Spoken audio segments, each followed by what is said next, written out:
This year will mark 10 years since reducing emissions from deforestation and forest degradation, REDD, became part of the UN Climate Change Convention. The Oslo Tropical Forest Forum will be a chance to reflect on all that has been achieved over that time and to take an honest look at the challenges that remain. Because the truth is that tropical deforestation is still happening at perilous rates. This destruction is wrong, and it is a clear and present danger. Let me convey what the science is telling us unequivocally. We either slow, halt, and reverse tropical deforestation, or we will not reach the Paris climate goals, and we will not reach the Sustainable Development Goals. It really is that simple. The good news is that change and solutions to the deforestation crisis are within our reach. And the Oslo Tropical Forest Forum is one of the most important gatherings around to chart a new path to the protection and restoration of the world's forests. As the site of the Nobel Peace Prize, Oslo is already known as the City of Peace. In June of 2018, Oslo will also be the City of Forests and Climate.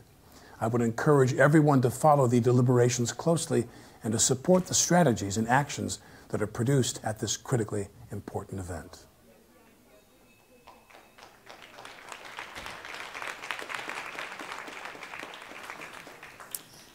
Welcome back, everybody. So raise your hand if, since we last were here together, you attended a very useful and insightful parallel session. That's pretty good. Okay, second question. Raise your hand if you skipped a parallel session, but you still had a really useful conversation out in the coffee break. Aha, busted. All right, thought so. Okay, so in this plenary session, we are going to be looking back over the 10 years since we joined this journey and then looking ahead on next steps. And we have a really fantastic panel to help us discuss that. And while I introduce the panel, let me ask you to get out your cell phone and make sure you're facile with the app, because you're going to need it to both participate in the voting exercise we're about to do and to pose questions to the panel later on. So, starting from my immediate left, this is Sophie Halling, who has the unenviable job of helping me with the iPad to filter your questions, because I can't walk and chew gum at the same time. She's going to do the walking and I'll chew the gum. Then to her left is Erik Solheim, who probably by now needs no introduction, but as you know, he is currently the Executive Director of the UN Environment. He was previously chair of the OECD Development Assistance Committee.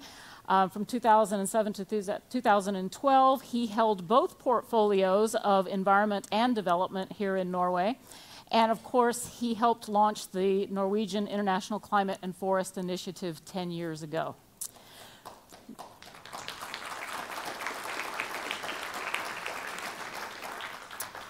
To Erik's left, we have Her Excellency Fabiola Muñoz. She is now the Minister of Environment in Peru. She is trained as a lawyer and has previously served as the Deputy Director of the Peru Forest Initiative in collaboration with the U.S. Forest Service, and has also served as the Executive Director of the National Forest and Wildlife Service in Peru. To her left,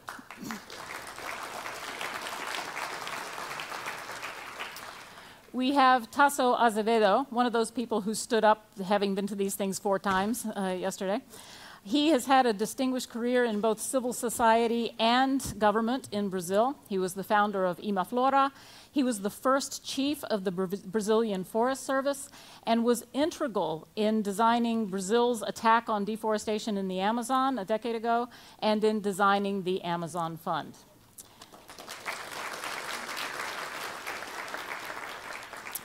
To Tasso's left, we have Vicky Tauli-Corpuz. Vicky is an indigenous leader from the Igorot people in the Philippines. She is the founder of the Tebteba Foundation. She has chaired the UN Permanent Forum on Indigenous Peoples, and she is now the Special Rapporteur on the rights of Indigenous peoples.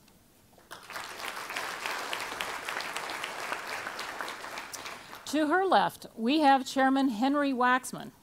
Chairman Waxman represented a district in California in the U.S. Congress for 20 terms.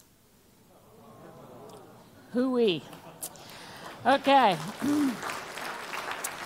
He was one of the most influential members of Congress on a variety of issues that we care about. He was instrumental in clean air legislation. He was the chair of the House Energy Committee, and he is now chairman of Waxman Strategies, communications and lobbying firm, and they have an environmental practice which covers forests and climate change, and especially the commodity supply chain drivers of deforestation.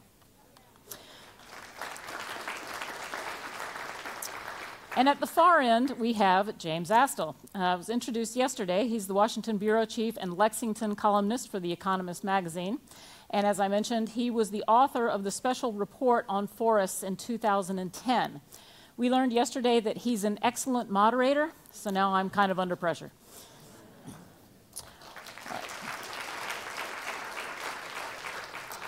Okay, so historically, one of the most popular aspects of these conferences have been the voting exercises, so we're going to go through a few questions here to warm you up and also warm up the panel. So could we have the first question, please? Okay, you see the question on the panel? It's about in what area we have made the most progress globally, at the global scale, in addressing the forest and climate agenda. I believe there's 5 choices. So it's forest monitoring, it's REDD+ framework in the Paris Agreement, mobilization of international finance,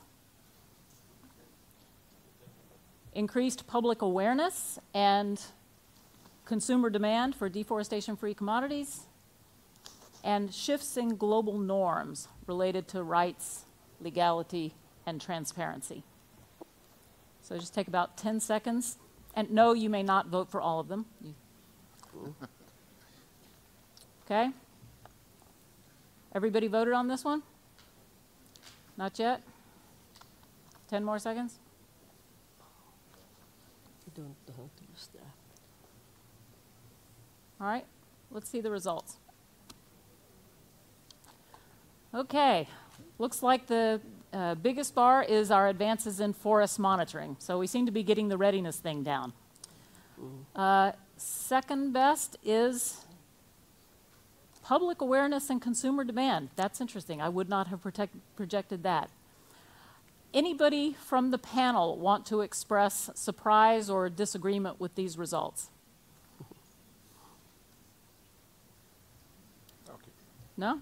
About what you thought would happen? Okay, let's go on to the next question. So the next question is basically the same question, but thinking particularly about in national and subnational levels. So most progress in developing national forest monitoring systems, incorporating forests into national strategies of various kinds, mobilization of domestic finance for this agenda, improved understanding of the drivers and actually taking action against them, or shifts in national law and practice related to rights, legality, and transparency.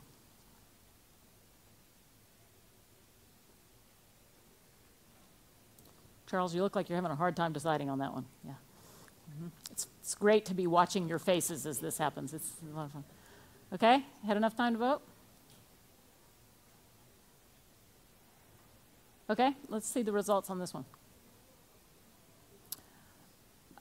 Quite similar, actually. So monitoring systems,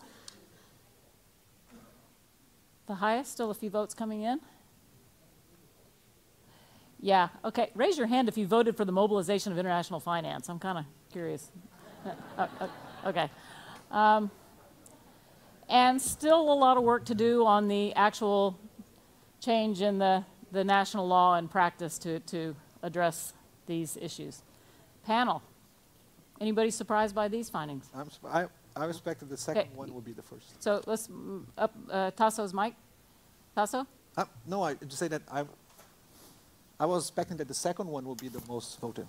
Although I didn't vote for this one, but I thought that this would be the most voted. Okay. Because there is tons of things being done in strategy, not necessarily implementing the strategies, but I mean there is incorporating them virtually on every paper, country yeah. has starting to discuss that. Any other reactions? Okay, let's go on to the third question. So this is sort of the choice among, you notice that in our conference program over the last 2 days, there were a couple of streams of activity, and here it's just the 4 choices.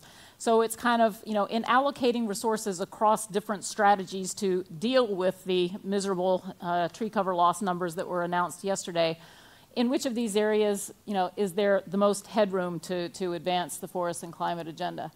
Is it implementing REDD+ initiatives under the Paris Agreement framework? Is it implementation of all those corporate no deforestation commitments? Is it implementation of legality initiatives? Or is it implementation of the Indigenous rights agenda? And again, you can't choose all of the above. You have to pick one where there's the most headroom for accelerating progress. Everybody voted? Look up and make eye contact when you're done. I see that there's a demographic here. All the people with gray hair are still looking down. Okay, let's see the results.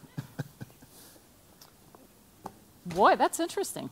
Okay, so people seem to think that these commodity supply chain commitments this is the most promising. And Paris Agreement coming in second. Anybody on the panel want to comment on these results? Vicky, come on, surely you want to protest. No. Okay. No. All right, let's go on to the next question. This question is about if you had to pick one reason why there's been disappointing progress on this agenda over the last 10 years, which one would it be? Is it failure to adequately address the challenge of climate change overall, and therefore lack of a political attention, commitment, and finance, of which forests are sort of collateral damage? Is it the failure to mobilize that REDD+ finance? Only 1% of the voters thought that it had been done. That was an area of progress, so it's this one. Is it the increased demand for these global commodities that drive deforestation? No. Is it unfavorable political shifts in key countries, not mentioning any names? Is it inadequate attention to that legality, rights, and governance agenda?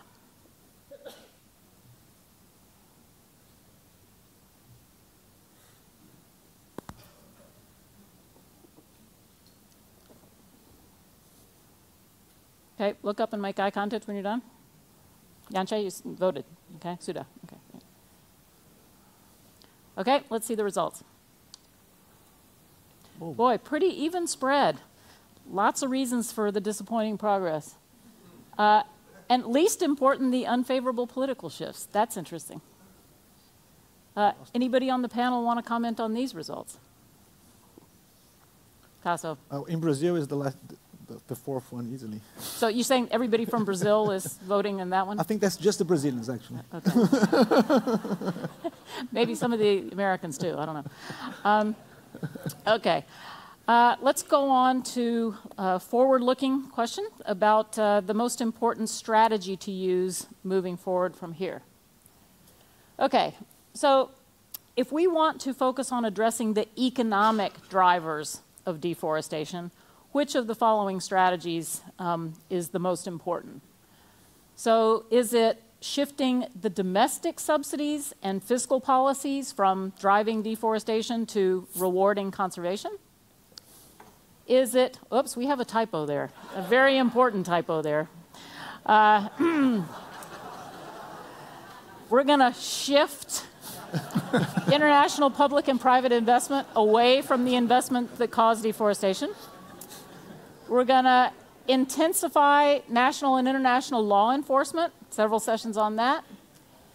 We are going to ramp up consumer awareness and demand-side policies in consumer countries, to include emerging markets, but consumer countries overall.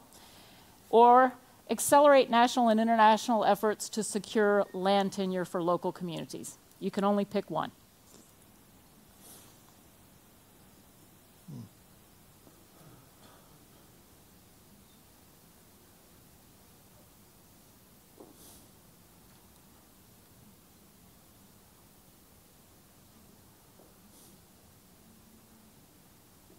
Okay, look up when you're finished. Still seeing a few gray hairs there.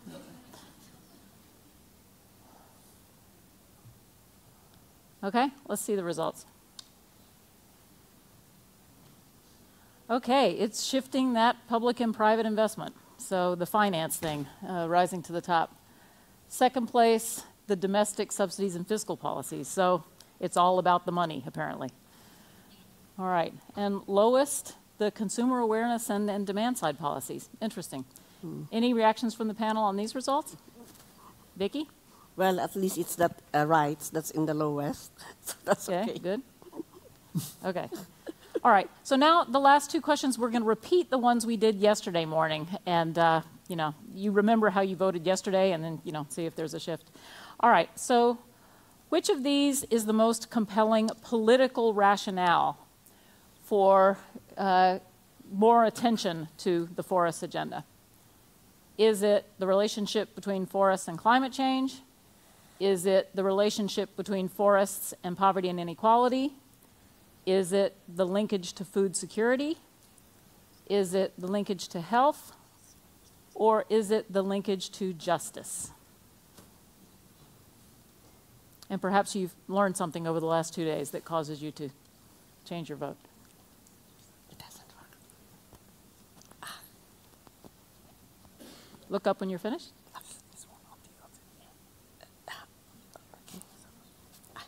Okay, let's see the results. I only use one. Yeah, I'd say quite similar to yesterday. I think the climate one was quite far ahead and declining with a little bit of a bump on the justice linkage. Okay, last but not least, peak deforestation period. Okay. When will deforestation rates peak and begin to decline? Did it already happen in 2016? Will it happen before 2020? Will it happen by 2025, 2030, or thereafter? We had a modal distribution yesterday. Let's see if people have become more or less optimistic after 2 days of discussions.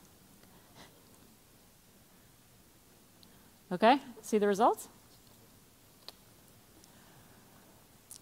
I think we may have become marginally more pessimistic. I'm not sure. We'll have to compare. Okay. Well, now we're going to shift into the panel discussion where this time I get to ask the questions. And I'm going to start with a question to Erik Solheim. So Erik, back 10 years ago and subsequently, you were one of the most enthusiastic proponents of results-based finance. And Norway became one of the leading, or the leading donor in providing the funds for testing results-based finance. But the rest of the world really failed to follow. And so the promise of, you know, having the big bucks available to reward performance hasn't really materialized in a way that we thought. Now we see much greater emphasis on, you know, the green finance agenda and mobilizing private investment. And I know that's been an interest of yours at UN Environment. And yet I wonder how realistic that is as well. I heard a well-known Norwegian economist speak over lunch and questioning the degree to which we can count on the private sector to invest without public sector change in policies to, you know, internalize externalities that currently are driving deforestation. So, where do you see the most promise? You know, the results-based finance from the public sector, new finance from the private sector. What should our expectations be about how finance is going to change this game? First of all, I think we need to change narrative. I agreed with the majority here on basically every issue except the last one. I don't think the most promising way to really galvanize attention to forest conservation is through climate. Because it may be for the international audience, but it's not for the people on the grassroots in the forest and around the world. It's far too intellectual for most people. It's much more likely to succeed if we make this an economic pitch as to how we can have a better well-being, better economy, more jobs, and protect the beauty of your land. So a much more positive narrative, I think, is much more likely to succeed. By the way, this is not only in this area. but we intellectuals, we hate the positive. We love the negative. And setting out a much more positive narrative and as to how the world can change, I'll come back to this later, is much more likely to succeed. When it comes to the specifics, I think there's no non-competition between the two. We need a private sector drive, which will come also with government regulation, government direction, government regulating markets, government giving incentives, government removing the bad perversive subsidies and introducing ways of, say, taking the risk out of the private sector. So we need these big private sector initiatives, and that's where the big money is. If we want to go big, there's no way we can do it without that. For instance, making sure that the small-scale farmer in Indonesia and Brazil has an opportunity to get loan to increase his or her productivity, which of course will get a better living from the land and less reason to go in to destroy the forest. But we also need, I think, the result-based payment. That's particularly a way of doing it right for the public sector. It makes it much easier for any politician to provide big money for this because you are much more immune against attacks. I'm going to tell you what that means. I mean, when we in Norway provided big money for Brazil, because everyone was happy. Brazilian was happy, Norwegian public opinion was happy, the civil society was happy, and parliament was happy. And we were happy as long as there was not the slightest little obstacle. As soon as there was a little obstacle, say someone could discover that, oh, surprise, surprise, in Brazil there are a few corrupt politicians. And there is deforestation in some area, even if the overall rate is going down. As soon as there was the slightest problem coming up, the same people have been all happy when we started this, say the people in the parliament or in the media or in the civil society, starting attacking for any number of reasons. But if the government of Norway could have then been held responsible for every development in a much bigger, much more important, and by the way, a nation much closer to the problem and much better able to resolve the problem, if we should have taken on board all this, it would be completely impossible. We would have been stopped at the first little hiccup. We could defend ourselves because we said we are providing result-based payment to Brazil. As long as Brazil reduced the deforestation rate, which they have done in a fantastic way, well, then they get the money. If deforestation goes up in Brazil, they get nothing. And that made it possible to sustain this program and has been possible for different governments of Norway, left-wing or right-wing, to sustain it. It would never have been possible to sustain it if it had not been result-based. Okay, so you're still a fan of results-based finance? Absolutely. Okay. But I see no contradiction between that and private sector money. No, it's a question of how optimistic we should be in actually mobilizing large amounts of funds from one or the other. But we can come back to that. Minister Muñoz, you, 10 years ago, when all the REDD+ excitement was starting up, you were involved in a legality initiative and working on addressing illegal logging and incorporating that into a free trade agreement with the United States. And so I'm curious as to how you reflect on how the legality agenda and the REDD+ agenda relate to each other when it comes to things like monitoring, law enforcement, indigenous rights agenda. Are these, competing, complementary? And I've been at several sessions where, colleagues from Peru have been presenting these great stories about Peru's, progress on some of these areas, and yet the deforestation numbers are going in the wrong direction.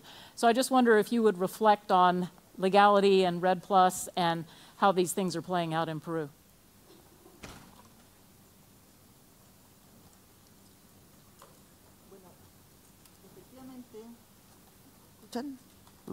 ¿Sí? Okay. Efectivamente, hace 17 años yo entré por primera vez a trabajar en el Estado, en el Ministerio de Agricultura, y el ministro de ese entonces estaba muy empoderado con el tema del sector forestal. De hecho, creíamos que era un sector muy importante y había sido poco trabajado, estaba abandonado, y se estaba haciendo un gran cambio en la legislación. Y de hecho, en ese momento impulsamos la creación de la primera comisión de lucha contra la tala ilegal. Y en ese momento lo que buscábamos era perseguir la tala ilegal y buscar de parar los camiones y poner multas más grandes y todo el tema. A lo largo de los años yo he ido aprendiendo, y cuando he regresado y asumí en el 2013 el reto de crear el Servicio Nacional Forestal en Perú, había aprendido que en realidad la deforestación, ¿no?, es una decisión económica. Y la mejor manera de enfrentar la deforestación y la tala ilegal es haciendo que aquel que realiza una actividad legal tenga más simplicidad, tenga más seguridad que el que realiza una tala o una actividad ilegal. Porque a veces en nuestros países ser legal es mucho más difícil, es mucho más costoso, es mucho más complicado, y la verdad es que uno se cansa. Y tenemos que lograr poner los incentivos para la conducta que queremos en todos los niveles. El sector privado es sumamente importante. De hecho, hoy día estábamos viendo cómo traer el ejemplo de las iniciativas que ya existen en otros países para parar drivers de deforestación. En Perú, por ejemplo, tenemos el caso de café y cacao con pequeños productores. Y ellos tienen que saber que podrían manejar el bosque legalmente, haciendo las cosas bien, teniendo la asistencia técnica correcta y pudiendo mejorar la competitividad, porque hoy día producen 30 o 40% en vez de producir lo que podrían producir en la misma área. En la actividad forestal habíamos tenido, por ejemplo, una serie de reglamentaciones que hacía que si yo quería poner en un terreno deforestado, quería recuperar cobertura forestal, yo tenía, si quería poner papaya o quería poner yuca o lo que fuera, no me pedían ningún documento. Pero si quería hacer una plantación forestal, tenía una serie de requisitos que la verdad es que nadie quería entrar al tema de plantaciones forestales. La legislación ha servido, el cambio en la legislación ha servido para eso, para incentivar la actividad, la gestión integral del territorio, una visión más de paisaje, landscape, y estamos ahora trabajando en el enfoque de producción, protección, y creo que RED ha sido una oportunidad extraordinaria para además lograr sentar a todos los actores en la mesa, porque si bien no siempre estamos de acuerdo en todos los temas y tenemos grandes retos, el tema de cambio climático es algo que nos tiene que unir a todos. Y hay oportunidades, ¿no? Una de las cosas que hemos estado discutiendo en estos días son cuáles son esas oportunidades que todavía de repente no estamos desarrollando. En Perú, efectivamente, hemos hecho un cambio significativo en la institucionalidad, hemos hecho un cambio significativo en la ley, en el reglamento, pero ahora tenemos el reto de implementarlo. Y eso se cruza, acabamos de aprobar la Ley Marco de Cambio Climático en Perú, acabamos de empezar el proceso de reglamentación, y una de las cosas que hemos aprendido es que todos podemos sumar. O sea, esta no es una competencia para ver quién es el primero que gana. O sea, si no nos vinculamos todos, si no trabajamos todos, todos perdemos. Y ese es un poco el mensaje. O sea, acá hay espacio para que todos ganemos si hacemos el trabajo. Y uno de los retos importantes es el tema de pueblos indígenas, por ejemplo. Ayer conversábamos eso en un panel, ¿no? Tenemos una brecha de titulación, tenemos una brecha de reconocimiento de derechos, y creo que ahí también esfuerzos como los de Noruega, Perú también tiene un acuerdo y estamos trabajando en eso, son imprescindibles. O sea, pensar que el Estado solito va a lograr resolver el problema no es viable. Pensar que podemos solamente basarnos en la cooperación internacional para tener los recursos para resolver los problemas tampoco es viable. Entonces, el sector privado tiene algo que decir, los pueblos indígenas tienen algo que decir, pero el Estado tiene que tener la suficiente capacidad de apertura y de humildad para poder entender que necesitamos escuchar, que necesitamos procesos participativos, abiertos, transparentes, y en función de eso poder construir plataformas como las de discusión de red, como las de discusión de cooperación, de temas de iniciativas más globales, y en función de eso poder, de todo lo que escuchemos, ser capaces de adoptar lo mejor y tomar las decisiones correctas. Entonces, el marco legal es importante, las reformas son importantes, pero los procesos de esas reformas son aún más importantes. Y tenemos que tener procesos que involucren a todos los actores. So I get it that, you know, it's sort of an all of the above and everybody has to work together, but in the same way that I challenge the audience to vote on if you had to pick one strategy that would be the most potent to help turn those numbers around in Peru, which would it be? A ver, probablemente es el tema de involucrar el sector privado, una de las cosas que se ha discutido, ¿no? La parte económica, o sea, si nosotros logramos poner los incentivos, por ejemplo, tener créditos que estén alineados a no promover, o sea, yo no presto si estoy deforestando, yo no compro si es un producto que viene de áreas deforestadas. El tema de consumidores responsables, o sea, esa parte económica es la que yo creo que tenemos que trabajar aún más. Okay, thank you. So, Tasso, many people have heard you tell the story of launching the Amazon Fund at the COP in Bali in 2007, sort of coincidentally at the same time that the Norwegian government was announcing its intention to rain billions on the rainforest agenda. And I was very annoyed with James because at the Amazon Fund celebration on Tuesday, he asked you the question I was going to ask, which is to compare your expectation. You know, what were you thinking at the time of the launch of the Amazon Fund and you know, what has in fact happened over the last 10 years? But in that forum, you focused your answer on what happened with the Amazon Fund in Brazil. So I'd like to ask you the other half of that question, and that is, you know, what were your expectations about what would happen internationally, and how has history diverged from your expectations, and any reflections you have on that? Yeah. Let's say at that moment, like this was 2007. And we were designing in 2006, 2007, and then was the first years of declining deforestation in the Amazon in large scale. So I think at that point our expectation was looking for Brazil and the other areas that, well, we can have like the utopia of the zero deforestation one day. And actually, there was some people here that came to the ministry in 2005 with this document saying, we have to go to zero deforestation in Brazil. And then was like, most of the people received that as a kind of, oh, that's a great utopia, right? So I think what we achieve on this, you know, in this journey until today is that we move from this utopia of zero deforestation to something that is, I mean, people talk as something very concrete, as kind of a common goal. So I think it's a big step, like move from an utopia to something that is like a concrete common goal that we could have. So now the time is to, okay, how can we achieve this thing that we agree is a common goal? So that for me is the main, the main difference of where we were and where we are right now. So we're talking in every single room we go, we're talking this very concrete. So then we could think, what actually is the things that should be like very strongly pushed right now on this agenda. So I would say I have a list of wishes here, but pick two. First thing was, yeah, the first one is I think that we should continue to focus strongly on what is the results-based approach. It's very useful for both sides as you mentioned, but also it's important to recognize that results is not just like reducing the deforestation.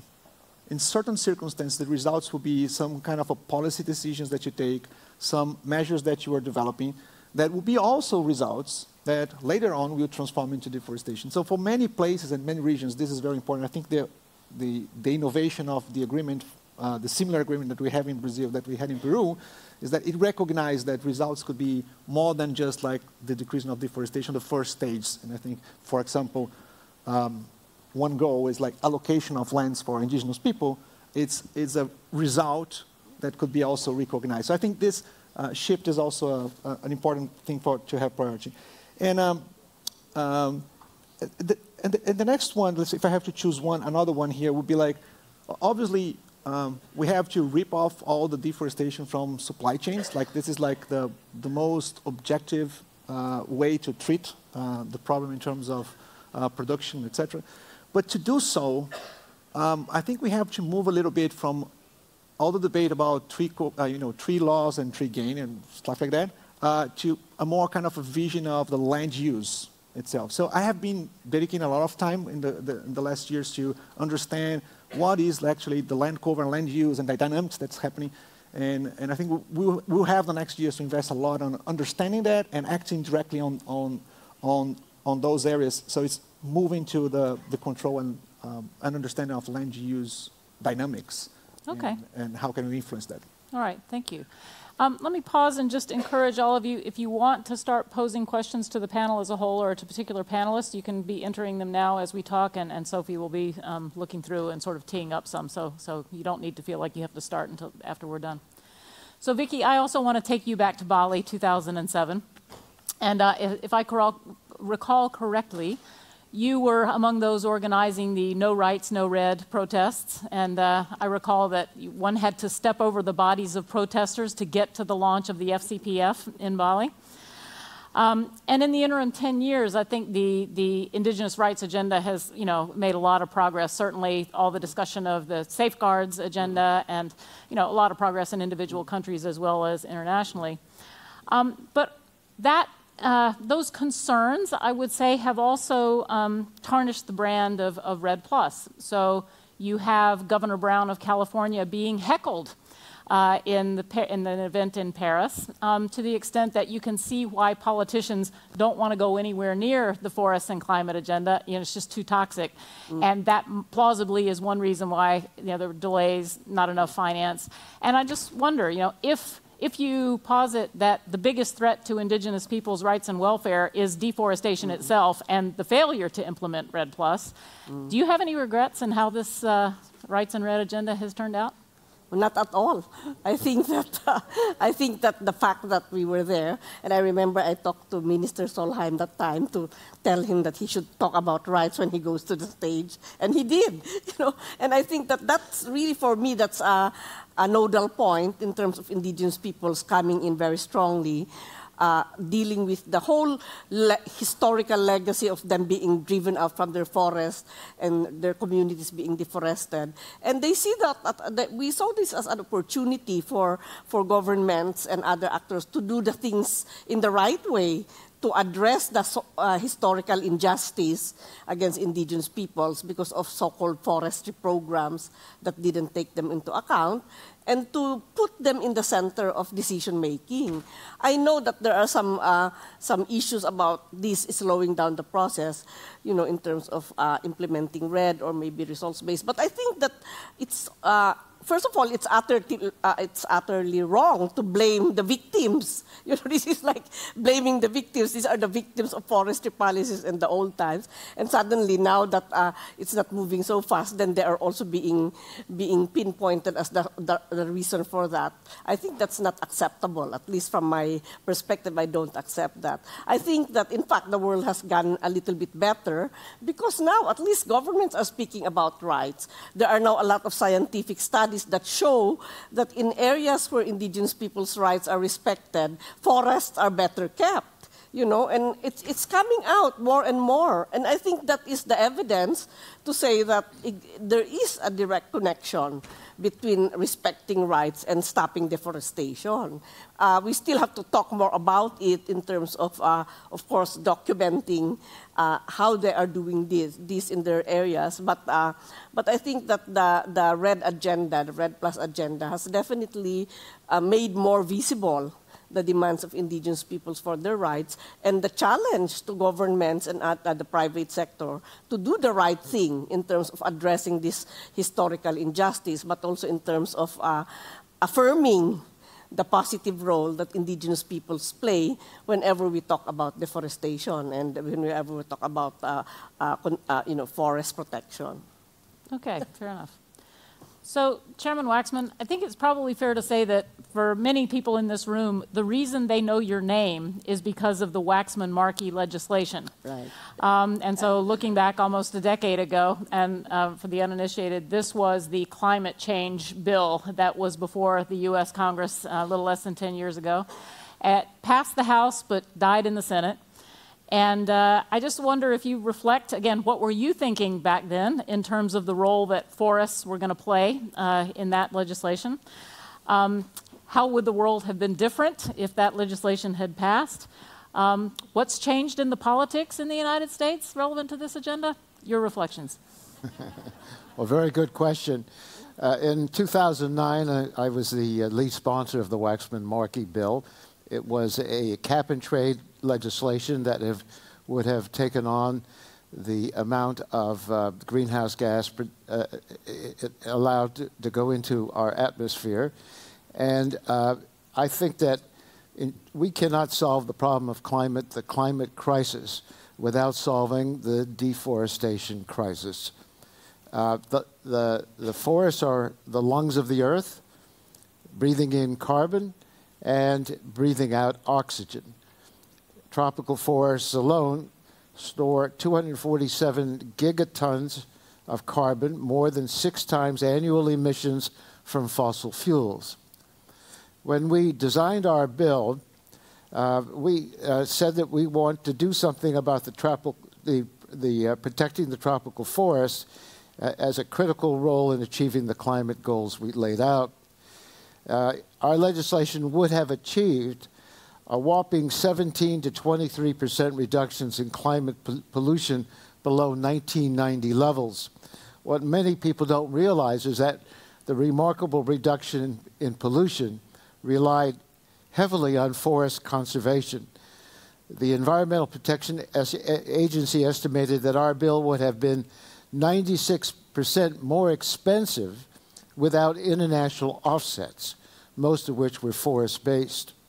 We pushed the envelope on cost as much as we could. It required a Herculean effort and a lot of political capital to pass the bill in the House.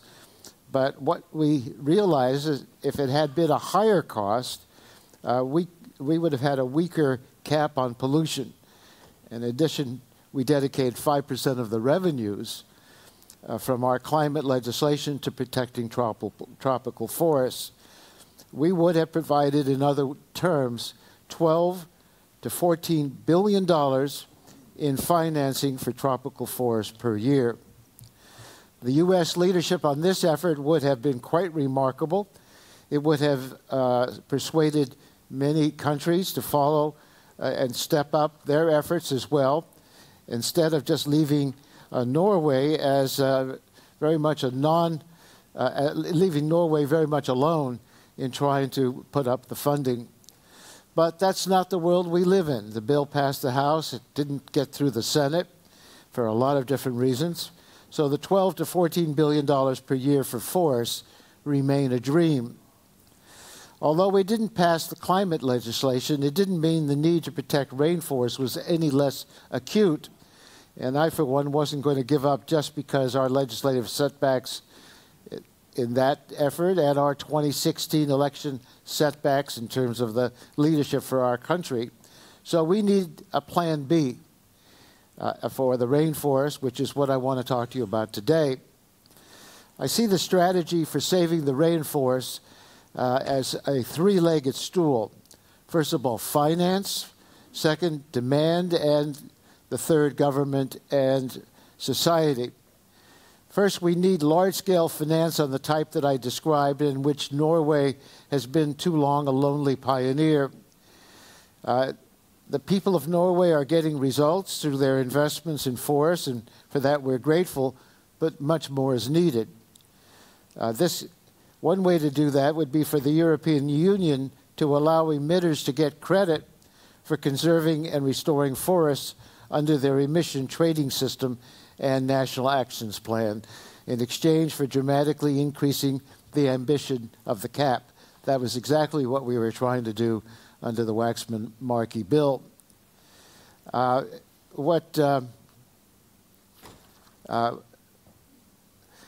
If we look at something along these lines, it's far more powerful than an energy-alone approach or a purely domestic approach. Given the urgency of climate change and the inadequacy of an energy-only approach, it's time for Europe to untie the one hand that it has tied behind its back on the approach to climate. We simply cannot save forests unless they are valued for something more than their timber and their agricultural land underneath them. Second point, we must eliminate demand for products of deforestation. There's a strategy that citizens around the world can pursue when governments are too corrupt or too inept or too uncaring to be effective forest guardians, a phenomenon which we're painfully all too familiar with in the United States right now. And it's a strategy that we at Mighty Earth are heavily focused on. In the face of enormous challenges, we've learned to make enormous progress through strategies other than focusing on governments alone. Working side by side with organizations like Rainforest Foundation Norway, we and our allies have persuaded all the world's major palm oil traders to adopt strong forest conservation and human rights policies. For instance, palm oil traders who formerly cared as much about forest protection as Donald Trump cares about polar bears, they now respond to grievances filed with problems within their supply chain forcefully and within usually 48 hours. We have looked at other areas as well. We found that deforestation in the chocolate industry. We found that in Ghana and Ivory Coast, from the national parks and protected areas, and by pressures on them, they have now been persuaded to pledge to end deforestation and restore forests within months.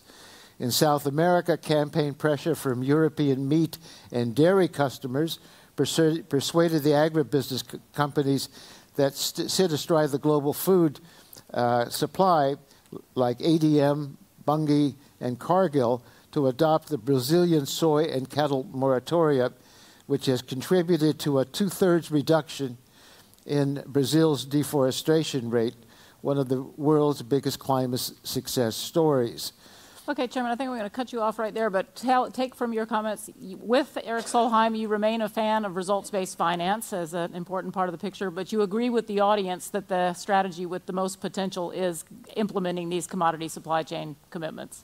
Well, I think that is a key to what we can do, but our third link has to be government policy. And we're going to have to go there eventually, and we'll have an easier time to get good government policies if these private sector initiatives pay off.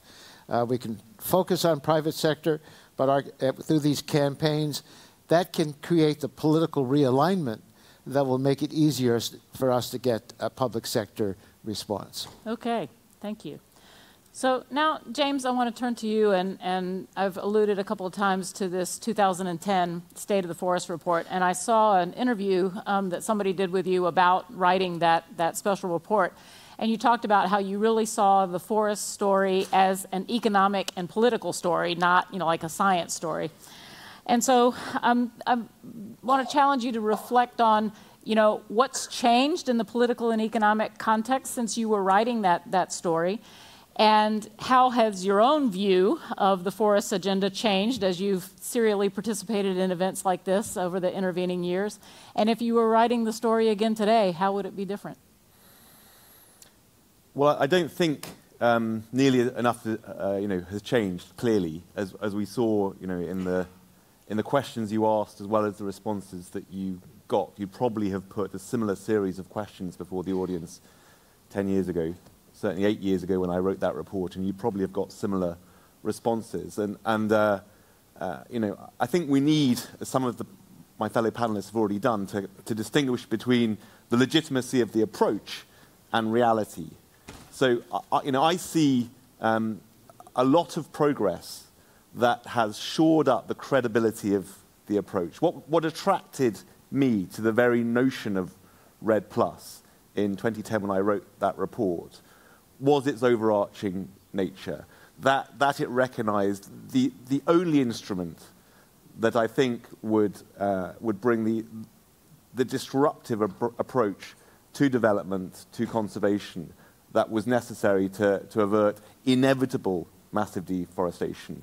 And that approach, of course, had potential positive gains for community forest management and for gender issues within forestry and biodiversity and all the rest of it.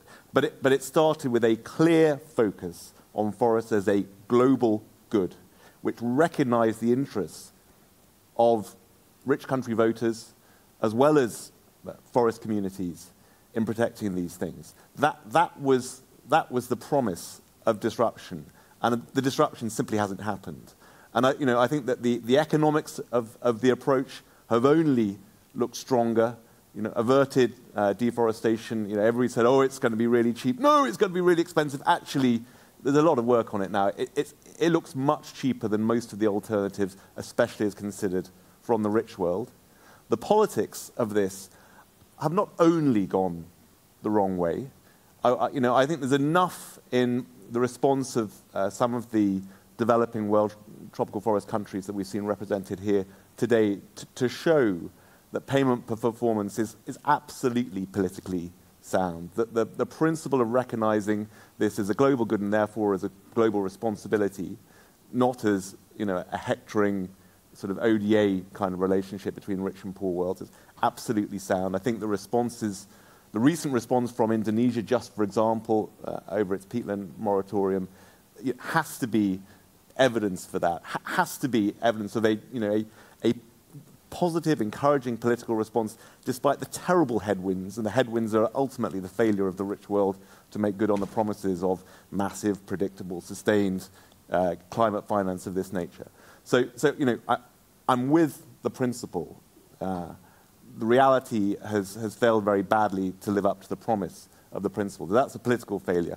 Where are we on reality, if you like? Well, not in a good place.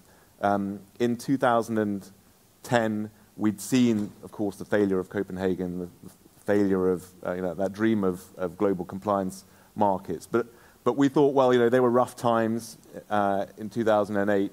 We've had this, unprecedented in recent times recession. We'll climb out of it. Public education in the rich world continues. We're going to get to a, more liberal, environmentally conscious, richer place. And unfortunately, we've seen almost everything that could go wrong with that hope go wrong with it. The recovery in the rich world has been terrible. The stress that's put on Western democracies has been profound. The factualization in Western democracies, which has identified environmental concerns as a factional issue, has been calamitous.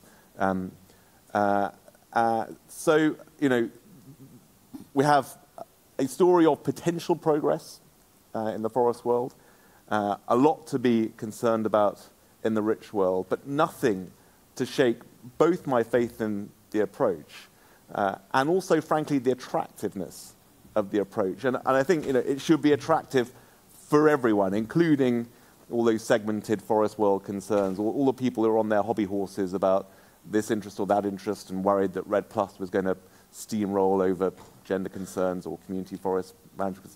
All of that was nonsense.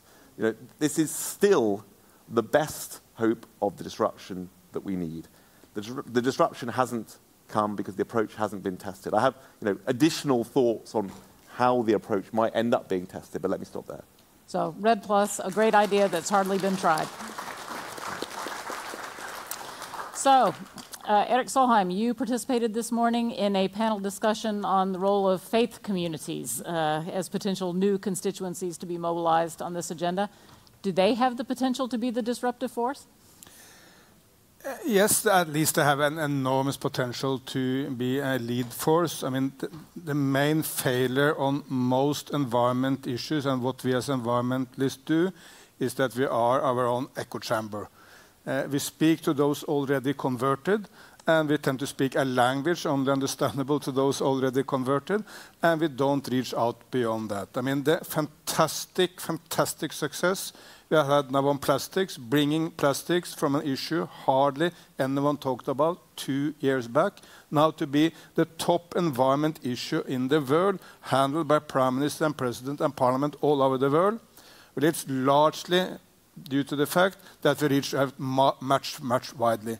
We allied with people who were not our traditional allies in the United Kingdom, with Sky News, with Daily Mail, one of the most hard-hitting Brexit newspapers. I mean, people who were not traditional allies of the environmentalist movement. But then we reached out to everyone, and we made plastic a kitchen table conversation in so many places in the world. And then, of course, Prime Minister of India, European Commission, Parliament of Chile, you mention them all, then they take action. That's, of course, what we need to do also with this issue. And that's one of the reasons why ally with faith-based leaders is so important. They have two great assets. One is the organizational structure. I travel a lot in Africa. I have never been in any town or village in Africa. There is neither a mosque nor a church. Everywhere there is either a mosque or a church, and in many places both. But they are very, very rare to see any traditional Western non-governmental organization on the ground there. So the outreach of faith-based leaders is fantastic. And added the moral authority. The reason why many people, not all, but why many people are engaged with the environment, well, it comes from the religious feeling from their faith. I will not speak for all other religions, but the Bible starts and ends with the environment. Starting, well, God is creating the world, the atmosphere, the oceans, the land, the animals, the elephants, and at the end of it, the human beings. And he's immensely proud of himself. He's so proud of the beauty of what he has achieved. And then the Bible ends with the Apostle John sitting at a Greek island, having a great vision of the world, focused on a river. So to tap into these huge, huge feelings of so many human beings and the potential leadership for faith-based leaders, it will not do the trick. It's not alone by itself. Also, need to make the economic case, we need political leadership, but it would add another dimension which will make this cause much stronger. Well, as the daughter of a Baptist minister who participated in the church-led efforts related to civil rights in the United States, I can understand the potential power. So I hope you're right that this is a powerful new force. So, Minister Muñoz, I want to ask you a sensitive question. And that is that I'm highly conscious that in many of the countries important to this agenda, there either has been a recent political transition or will soon be an election at the level of the head of state, sometimes an election, sometimes something else, including your own.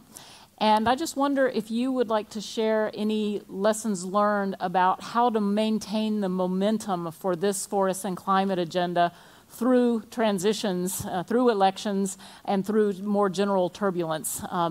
You know, can we rely on the bureaucrats and the budget to see us through, or are there other strategies that we need to put into place for continuity?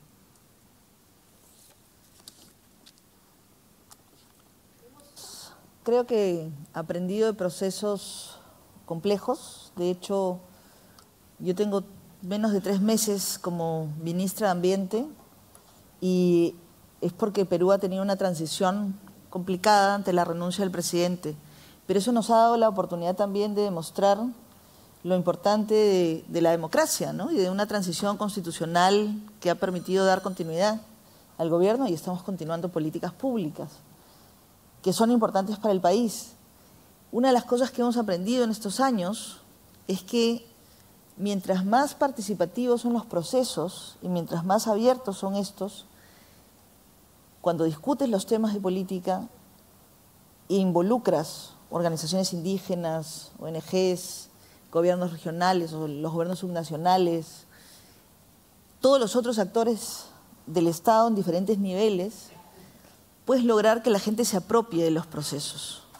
Y al apropiarse de los procesos, puede cambiar, como vamos a tener elecciones nosotros en octubre para gobiernos subnacionales, podrán probablemente cambiar los gobiernos subnacionales, pero los que estamos participando en el gobierno nacional, los indígenas, las ONGs, la sociedad civil en su conjunto, puede hacer que en la agenda de los nuevos candidatos se defina cuál es la posición que van a tener sobre tal o cual tema, ¿no? Si cambia el gobierno nacional y los procesos han sido participativos y bien llevados, van a estar ahí las ONGs, los gobiernos regionales, los pueblos indígenas, que van a exigir que se cumpla esa política definida. Entonces, la transparencia en las agendas, la participación en los procesos, pero sobre todo el realmente hacer procesos que involucren a los actores, donde se sientan escuchados, pero también se sientan tan actores de los procesos, es muy importante. O sea, sin eso, si por ejemplo, yo desde el ministerio tomara decisiones sin articular con los otros sectores o con los otros niveles de gobierno o con los pueblos indígenas o la sociedad civil, y mañana me cambian, ¿no? Además en Perú el promedio de un ministro es menos de 1 año, entonces es sensible realmente. Quizás en ambiente duran un poquito más, pero nada es garantía, ¿no? Entonces, si no logramos hacer que otros actores realmente se involucren, me cambian a mí y todo lo que yo puedo haber tratado de avanzar o de hacer, probablemente el siguiente lo va a cambiar. Y yo quiero rescatar algo que mencionó Erik, y es que estamos acostumbrados todavía a hablar entre los que estamos convencidos, ¿no? O sea, entre aquellos actores que sí creemos en esto, que sí pensamos que es importante, que la agenda de bosques, que pueblos indígenas es importante, que los derechos. Pero cada uno de nosotros debería ponerse como meta cada día de su vida hablar con uno de los que no está convencido. Y eso es parte de tocar hasta nuestra propia familia, ¿no? O sea, yo a veces hablo con mi familia y, o sea, ¿en qué trabajas, no? Entonces alguien le pregunta, oye, ¿tú en qué trabajas? Ah, en temas, estos verdes, ¿no? Pero realmente no tienen idea del fondo del asunto, ¿no? Entonces, claro, se sienten felices, orgullosos, no sé qué, la ministra, no sé cuánto, pero lo cierto es que no estamos siendo capaces de meter los temas, ni siquiera como deben ser, en nuestros propios entornos, y creo que esa es una tarea pendiente, o sea, ir a buscar a aquellos actores en los diferentes sectores que no son nuestros socios tradicionales ni nuestros amigos más queridos, sino justamente aquellos que están al frente, y somos nosotros los que tenemos que tender el puente. So I'm detecting a theme in your remarks. One is the importance of good process in both of your interventions. And I guess I have to go back and talk to my brother, the anesthesiologist, about what I do. Okay, so Tasso, you know, we started the day yesterday with the release of the 2017 tree cover loss numbers, which were not looking good for Brazil. And we also heard Carlos Nobre's kind of scary lecture about how we're nearing tipping points and, you know, it's a bit dire. So what's your prognosis for turning the tide again in Brazil? And what would you propose as the most viable strategy for meeting Brazil's own targets, but also Brazil's contribution to meeting our global targets? Pick one, right? Okay. What I have by studying this whole dynamics of land use, one of the things that strikes me is something that we always talk about. We have to increase productivity in order to not get to the forests and don't need more area for agriculture and so on. So that's the rationale as we speak normally, and that's true. Like if you look at the land that is available in Brazil for agriculture, considering pasture, very low productivity and so on, it's more than sufficient to double our production if we just apply, good simple techniques of low carbon agriculture and so on. But what we find out by looking at the data, especially in places where for some reason the deforestation was not allowed or it's in practical terms prohibited, like for example, in São Paulo where we have the Atlantic rainforest, is that in the places where you actually stop the deforestation, for some reason you had to prohibit the deforestation, the productivity increased very fast. It's kind of almost the opposite, right? So you first stop the deforestation and then the productivity increase, which makes sense. So it's basically you can't go further, so you have to stop where you are and increase the productivity and so on and so on. And we see this with very clear numbers in São Paulo, for example. In São Paulo, in the last 15 years, the state of São Paulo, the area of forest is grow 1 million hectares. The area of everything related to agriculture and pasture decrease 1 million hectares. And the area of agriculture grows up. The area of pasture goes down. But the volume of money that these people are doing increased by 30%. So it means you can't do this type of process. So my take now, my proposal now would be I think it's time in Brazil to have a moratorium, a real moratorium, not just for soya, just to say, okay, we know by the numbers that we don't need more. So how about if we have a commitment for 2030 to not have more, to have stop illegal deforestation and so on, which is kind of weird because why would we stop illegal deforestation in 2030, right? We should stop right now. But let's say this is our goal, right? It's in our Paris Accord, etc. So I think what we should do is basically say, okay, let's have a moratorium, no more deforestation from now to 2030. And in 2030, we can discuss again. But let's see what happened.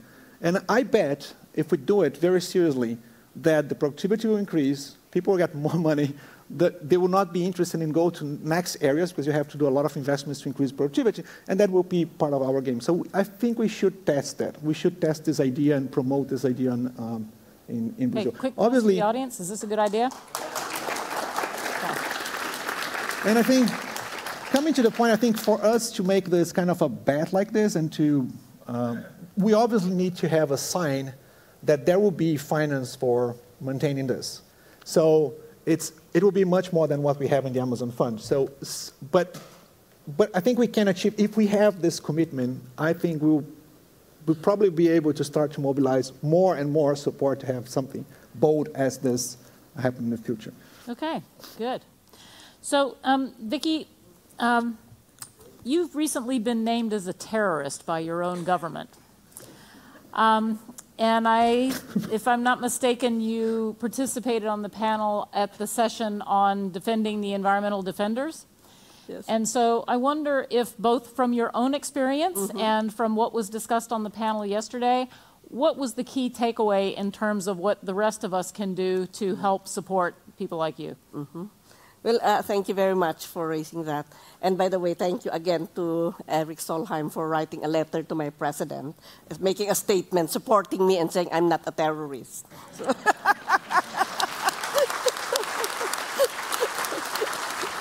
you are the only UN head of agency who has done that. So I really appreciate that. But you know, the seminar that we had, the panel discussions this morning, basically, how do you call it? It affirms many of the findings that I have been doing in my role as a UN Special Rapporteur on the rights of indigenous peoples. I just came from Guatemala, where a lot of criminalization is happening. Leaders of indigenous organizations are protesting against a dam, one protesting against a mine. They were incarcerated. I had to go and visit them to see what their situation is like. But they are very effective leaders, and now they are now in prison. No? So that I think is really very sad. In my case, the reason why they included me in this list is because I spoke very strongly against the mining operations in the south of the country. I spoke against the displacement of indigenous peoples and the extrajudicial killings that have been happening, as well as the declaration of martial law in that part of the country. And of course, the president didn't take this well, so that's the reason why I am there. Of course, they say that's not the reason, but you know, but I see this as in my particular case, I see this as just the tip of the iceberg, because a lot of the criminalization is really taking place in different countries in the world. And I see this as a chance to really make more visible the issue of criminalization, because many of those who are criminalized are actually indigenous peoples, and they are the ones who are subjected to extrajudicial killings. The Global Witness Report 2016 and 2017 says that around 200 people were killed, and half of these are indigenous peoples. 2017 says 197, and 40% of these are indigenous persons. So that really shows how serious this problem is for indigenous peoples who are just basically wanting to continue doing the things that they do. They don't like all these other encroachments into their lands, as well as the violation of their rights to their lands. And they fight it out, and that's the reason why they are put in jail, and they are also charged with these criminal charges, trumped up. You know, the person I spoke with in Guatemala had 15 charges. You know, and the only thing they do is to go to the courts to defend themselves. And so even the movements, the social movements, are suffering. And in some countries, even their livelihoods are criminalized. For instance, in Thailand, they said shifting cultivation is illegal. So they arrest you on the basis that you are continuing that livelihood. So it's a whole range of what is happening. And that's why I'm appealing to I talked with the Interfaith Rainforest Initiative as well to say that, I think it really needs all of us joining hands to speak out very loudly against these kinds of developments. Because these are happening in countries where authoritarian governments are slowly coming into power and they don't like any kind of criticism. Human rights is very low in their agenda. And we cannot accept that a world that we want to live in and where we want our future generations to live in will be like this. So it really makes a lot of sense for everybody, even a local council, to write statements immediately when there is news about people who are being criminalized. And in my case, many local governments actually wrote a letter to the president, even the city where I live and then the province, to say that, these people are not terrorists, we know them since they were young, so how can you be doing this kind of thing? But it helped a lot, because now at least I didn't hear the president yelling and cursing me. So that is what it takes, and that I think is what we need to do, that we cannot just look at the issue of forest, environmental sustainability, and not look at the other side of the coin, which is actually people being penalized, being criminalized because they are protecting this forest. So I certainly would look forward to getting more support whenever many of these indigenous peoples are subjected. In our panel, Claudia Liz was there. Her brother and sister-in-law were killed 7 years ago, and up to now, no justice has ever come their way.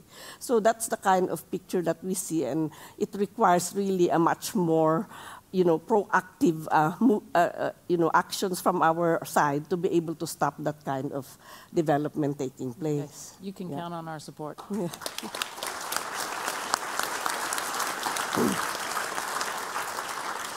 So, Chairman Waxman, if I'm not mistaken, you participated on the biofuels panel earlier in the conference, and clearly, for me, the manufactured demand for biofuel feedstocks through policies is one of the more striking symptoms of perverse policies that need to be shifted. And I just wonder if you could share with us what was the key takeaway from that panel about what we need to do differently. Well, the key takeaway of biofuels policy is that even with good intentions, we can end up with biofuel policies that do more harm than good. In the United States, we had overwhelming support in the Congress for a biofuel policy because it would mean that we have domestic sources producing transportation fuels that were not going to be from oil or gas. We would help domestic suppliers like the corn growers, and we were told that this was going to also eliminate some of the prices that we were paying for carbon emissions. Well, it turned out that each one of those positions have been historically, through experience, proved inaccurate. That by putting a mandate that we have biofuels to replace some of the gasoline in transportation fuels led to mandates that are now satisfied not domestically in the United States, but internationally by things that harm the rainforest, because some of the fuels that are being produced at the expense of the rainforest. The winner, of course, in all of this economically is the agricultural sector in the United States, because corn was and is a very easy way to achieve the biofuels, but we're ruining a lot of our own land in the United States by growing so much corn that the land becomes unusable. And corn is not the way we need to go. And the third point is that when the scientists started looking at the effect of this law, this mandate, they didn't see any gain. In fact, they saw a negativity in whether gasoline was being replaced. In fact, some of these fuels were even dirtier than gasoline. So what we have is an obscene situation where we're using food for fuels. And we've got to stop that. We were told this was only going to be a bridge to more sophisticated, more advanced cellulosic fuels. that would replace what we were doing, but that has turned out to be a phantom so far. So I think that the key thing, and one of the points I emphasized at the panel this morning, those countries that are considering adopting a biofuels mandate policy, they had to look at what the situation has been elsewhere. And I singled out Canada, because in Canada they're looking at a biofuels policy that will not look at all the consequences of it in terms of land use and indirect land use. And I wrote a letter to Prime Minister Trudeau urging him not to move forward without being very, very careful. So I think we've got to change some of these biofuels policies that are in place, if that can be done. When you have powerful interests like the agricultural lobby, it's hard to take away something that they really like, even though it's going to hurt all of us. Tasso wants a quick follow-up on that one.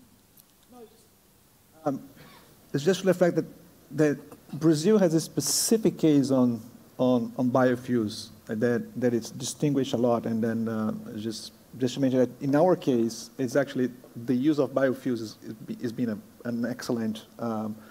We understand the differences, but just to remember that in our case, it's very different because it's like sugarcane. It's planted mostly no. Noted. They 100% on. Brazil is different. Okay, not areas. James. Just because. So. Biofuels can still be very useful, but it's got to be thought through very carefully, because it also can have strong negative impact. So, James, in the last few months, we've been talking a lot about this gap in finance in general, but especially climate finance, where, forests, 30% of the solution, to climate emissions, but getting less than 2% of the finance. But I would like to call your attention to another gap, which is the gap in media coverage to our issues. And you may have seen analyses that show, out of total climate, coverage of the climate issue, forests get far lower than their fair share in that media. And while apparently this event is getting a lot of good media coverage and top-tier media, so we can pause to celebrate that. But in general, I think we don't get our fair share of media attention. And I guess I'd like to propose two propositions for what might explain that. One is that it's a problem with your profession, that journalists just don't get it or don't take it seriously. And I'll confess to being annoyed by your publication always referring to environmental issues as greenery, which seems to me to trivialize what's a very fundamental economic and political set of issues. Or how much of it is our fault, that we do a very poor job of, translating our messages, in that anesthesiology, right message, right time kind of thing. And I guess maybe any advice that you have for us in how we can up our game in getting media coverage to what is an urgent and important global problem. I share your irritation with the greenery thing. I thought I'd put an end to it, actually, already. But so I'm sorry if it continues in The Economist. So here are three sort of comments, loosely prescriptions too. One is that among the headwinds that I mentioned earlier has been the collapse of the journalistic business model in the West. So it's now increasingly difficult to get serious coverage on any issue, perhaps aside from politics. Environmental issues were always seen as niche.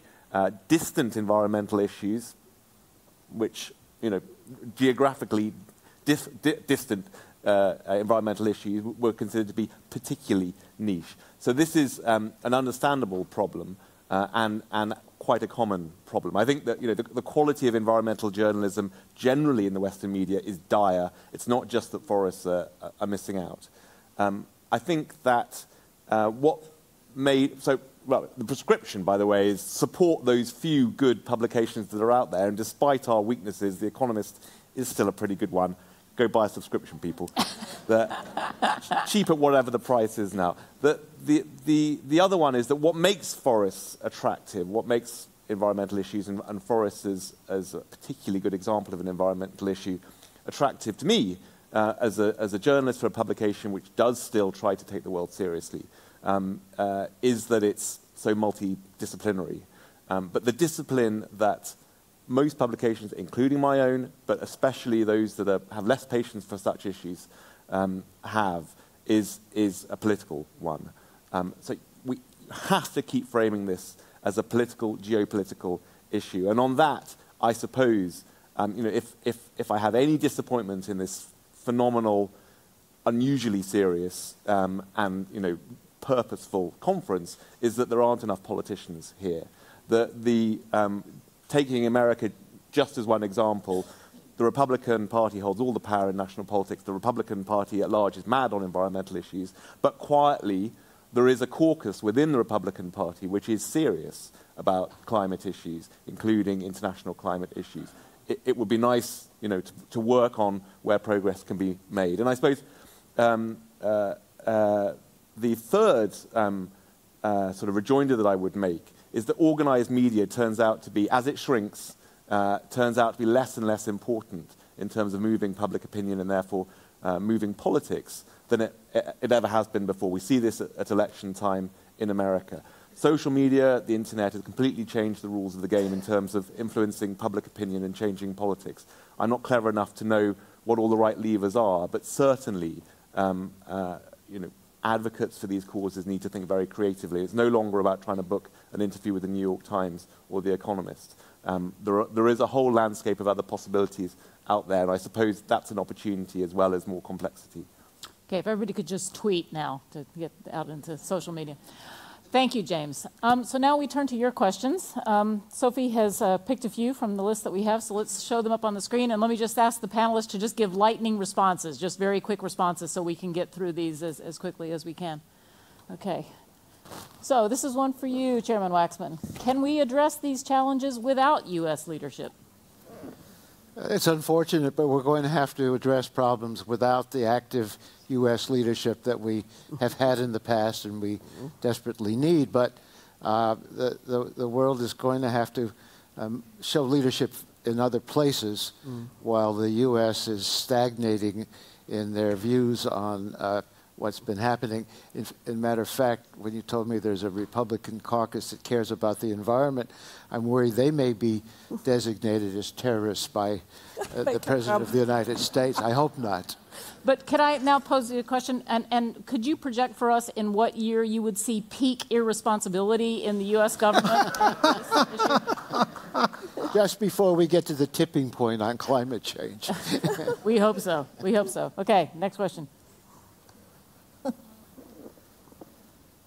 Okay, if not by agriculture or forestry, how will resource-poor forest nations provide essential jobs, services, and development for their peoples? The options proposed by rich countries boil down to soaking up the carbon from the West's polluting industries and diverting tourists with colorful tribes and animals. Is there a middle way? This is an economic development question. Anybody want to? Oh, Tasso. Yeah, I don't see that this is the way it's going. Basically, we are seeing in Brazil perfectly that it's possible to do both things at the same time: increase production, productivity, and protect the forest. And the protection of the forest for our interests is not for the interests of the other countries. I mean, we know, and that we have numbers very clear now. For example, the guys from IPAN, which are working here, they are seeing the increase of almost 3 degrees on the areas, certain areas in Mato Grosso, which actually harms the production of the agriculture that we have there. We have lack of rain. We saw the numbers from Carlos Nobre yesterday, etc. So it's in our interest, in our own interest, to actually protect the forest and have a better development on our agriculture. Erik, you wanted to say something? Allow me a very different perspective from the question, the perspective of this question. Compared to nations, Madagascar and South Korea. In the 1950s, Madagascar was a little bit richer per capita than South Korea. Madagascar had any amount of resources. I mean, it's a resource-abundant nation with enormous resources. South Korea has not one known resource, not one. Today, Madagascar, the average inhabitant in Madagascar is as rich or as poor as the grandparents were in the 1950s. I just visited Madagascar and saw an enormous, abrupt, incredible poverty, which is very, very rare today on planet Earth.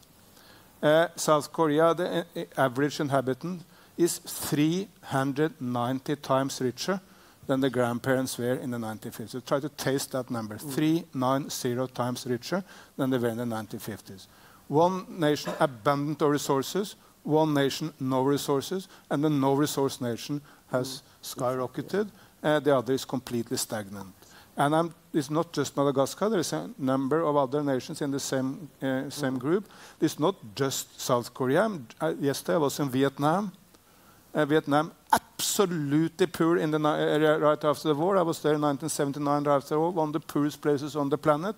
Now hardly any poverty left in Vietnam. Not only that, the average 15-year-old in schools in Vietnam are doing better than the average 15-year-old here in Oslo or Norway. And are doing better than the Americans in school. Who would have thought that at the time of the Vietnam War? And again, nothing to do with resources, but all to do with getting the politics right in South Korea, by and large, and getting the politics right in Vietnam, by and large, not perfect, but by and large getting the politics right, and getting anything political wrong in Madagascar. So politics is much, much, much more important than resources. Minister Muñoz. A ver, yo creo que esto no se trata de una competencia entre agricultura y bosques. O sea, creo que es posible realmente tener actividades productivas que puedan convivir con los bosques. O sea, y lo que nosotros tenemos que aprender e incentivar desde el lado de la política también es cómo generar condiciones para aprovechar de manera sostenible el bosque. O sea, la gente tiene que poder vivir del bosque en pie.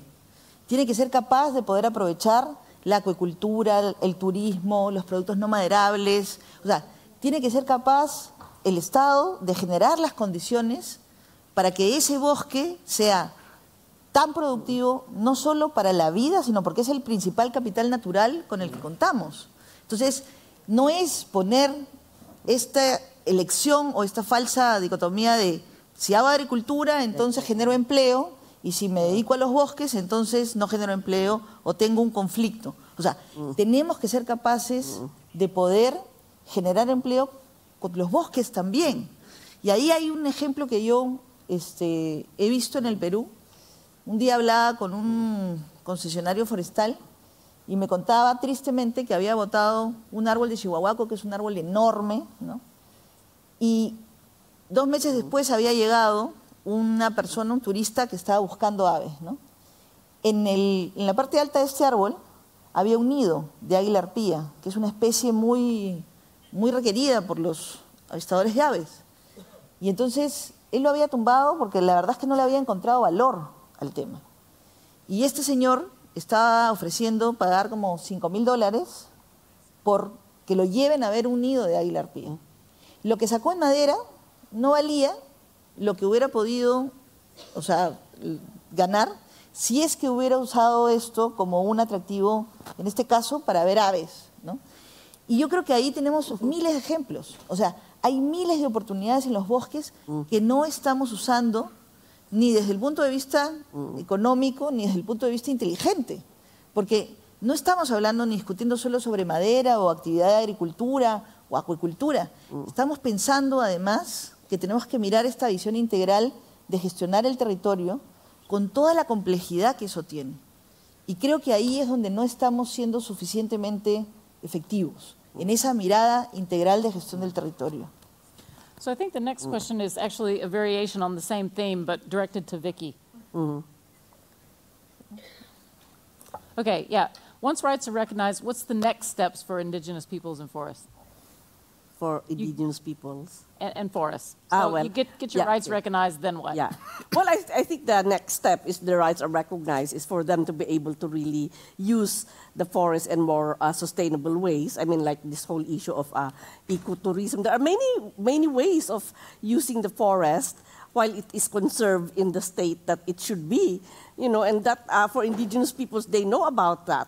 They know about non-timber forest products, which they have been, you know, the Brazil nuts, for instance, in Brazil. They have been doing this. They also know about the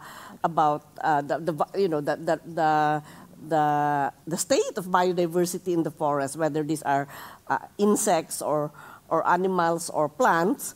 And I think using these, the medicinal plants that they also gather from the forest is another option. There are many options that indigenous peoples can have as long as they are allowed to continue exploring what will deliver the services, both financial as well as ecosystem services that they badly need. And I think that there's not, they have a lot of options. They just are waiting for the government not to stop them at every point or to criticize what they are doing because the modern minds thinks that these are pagan or savage or backward. You know, that kind of mindset has to be changed totally. And really, there has to be an appreciation of the contributions that indigenous peoples have offered to the world, not just for themselves, but to the world, so that this will be something that can also be a basis for building societies that are more peaceful, that relate in a better way, and that promote the cultures and the values that all of us believe in. I think all of us believe in the same values. It's just that we get veered away. But I think that that kind of contribution, the spirituality, the traditional knowledge over forests and plants and other biodiversity, all these things should be really enhanced further. And that's the future for indigenous peoples. Okay, thank you. All right, next one. Okay, this question for you, Erik. The dark side of Norwegian investment in tropical forests comprises drivers of deforestation as soy, meat, extractive industries. What should Norway do in order to minimize this paradox? I think the point is that demand for these commodities that drive deforestation. Or maybe it's the investments. An investment, yeah. Is it about Norwegian investment in these areas or the fact that there is a demand? Maybe both. It's not clear. But. Yeah, I mean, that's the entire point, as I see it, with the Norwegian policies, to minimize the counter forces, and the demand for soy and meat and others is one of the main drivers of deforestation. I mean, the main driver, correct me if I'm wrong, but main driver in Brazil is exactly soy and meat. Main driver in Southeast East Asia, maybe palm oil. And the demand for this from the world market is a main driver of deforestation. The entire point with Norwegian policy is, of course, to make a counterforce to this, which is to work with government to make it possible for people in the forest to have a livelihood without supplying the world market with this, or to supply the world market from what is already deforested, so that they are not going into the to the forest. I mean, that's what we now try to do, for instance, in Indonesia, to make sure that the difference between the most productive and the least productive farmers in Indonesia is like 6-1. So if the one can be brought up to the 6, you have an enormous increased production and better livelihood, while no destruction of the forest. I think maybe, yesterday we heard from Karina Smith Iheanacho about the Sovereign Wealth Fund and their, attention to these issues in the Sovereign Wealth Fund's portfolio. But are there additional steps that the Norwegian government could or should do to, reduce that demand, like government procurement policies or other, screens on investment or other? Absolutely. Okay. For sure. If you ask what I mean, this forest scheme or the Norwegian rainforest program is the best of Norway. And I can add a number of other areas also. I mean, we have probably the best policy for electrical vehicles anywhere in the world. If you walk around the streets here in Oslo, you see many more electrical vehicles than any other place in the world. We have by far the highest penetration of renewable vehicles because of policies. We have many national parks. The forest around Oslo is well protected. So there are a lot of positives. But if you ask what is the main negative, the number one negative, I think is that such an abundantly rich nation like Norway, we basically now own 1.5% of all stocks in the entire world from all countries around here, with few exceptions. We are not in tobacco, we are not in arms, but for nearly all other areas, Norway owns 1.5% of the world, which makes us shamelessly rich. That money should much more have been invested to make the world a better place. It's also a much better investment for the future generations of Norwegian, because they will depend on a peaceful, prosperous, environment-friendly world. And the lack of use of the Norwegian oil fund here is the biggest failure of Norwegian policies. I'm sure we will get there because there is a merging interest in this, but we should have been there 10 years back, and I can also a little bit maybe shamelessly say that I've advocated this for the last 10 years. All right. Okay, next question. And by the way, which is interesting, the Norwegian company Storebrand, which is the biggest company or the biggest insurance company here, are far ahead of the public oil fund when it comes to green investment. So private sector is not lagging behind the politicians, they are well ahead of the politicians. Okay, next question, not directed to anyone in particular. Should the tropical forest community get more involved in electoral politics to ensure future leaders support our causes, and if so, how? Well, we have a former elected official on the panel, so Chairman Waxman, maybe you can take a first crack at that. But of course, people should get involved in electoral politics. The democracy and representative government depends on the constituents being heard on these issues, and so I definitely would say that those who care about the tropical forests, and not just those in the country where there are tropical forests, but those who understand the significance for the whole world, should drive that point home, educate their fellow citizens, and also ask their candidates who will seek their vote, do they care about this issue? Do they know about it? What are they going to do about it? And educate them if they don't know enough about it. okay, thank you. Anybody else want to comment on this one? I read this in another way, because like in Brazil there is all this call now for as much good people as possible to actually run in the elections. So I think this is a kind of almost a sacrifice, because you have to tell someone, like, you have to, put your hands on the dirty side of the thing of the politics. So there are some people that are coming, but it still seems as a kind of a sacrifice. Okay, exactly. Somebody has to go there and try to be elected on an environment which is, the election is basically based on money. Who gets more, and et cetera, et cetera. So it's kind of it's extremely important, very difficult to turn a reality massively. Okay, got another question? Are we underestimating the scale of the challenge of increasing demand for agricultural and timber products from emerging markets like India and China? James? I don't think we're really underestimating any of these challenges. Probably a little bit too much starry-eyed faith in the private sector to deliver transformative change, but otherwise, forest world has been schooled in failure. It knows that the world is against it, and it knows the way the world is changing, and this is an enormous way in which the world is changing against it. So the fact that we are not at this moment talking about this particular challenge, I think, doesn't mean that we underestimate it. It's just another one of the very many big challenges that we face. Okay. Yes. Okay, it's striking there have been no sessions at the meeting on biodiversity, and preventing the 6th grade extinction wasn't even a choice on the list of potential hooks to mobilize action for tropical forests. Yet we have been looking up at beautiful rainforest animals on the screen, especially frogs. Are humans the only species that matters, despite the fact that they are in no danger of extinction?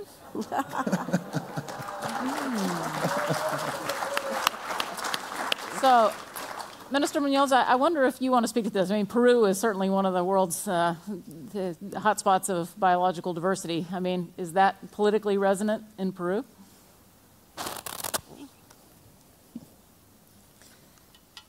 Efectivamente.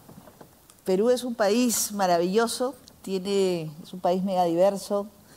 Tenemos no solo un tema de biodiversidad, sino de culturas ancestrales, extraordinarias. Y creo que estamos aprendiendo, es un proceso. Y hablábamos de ser optimistas, ¿no? Y yo soy optimista de que es posible, ¿no? Mucha gente dice, los que me conocen hace 10 años tal vez, cuando estaba trabajando en temas forestales me decían que estaba realmente loca por pensar que era posible parar la deforestación en el Perú.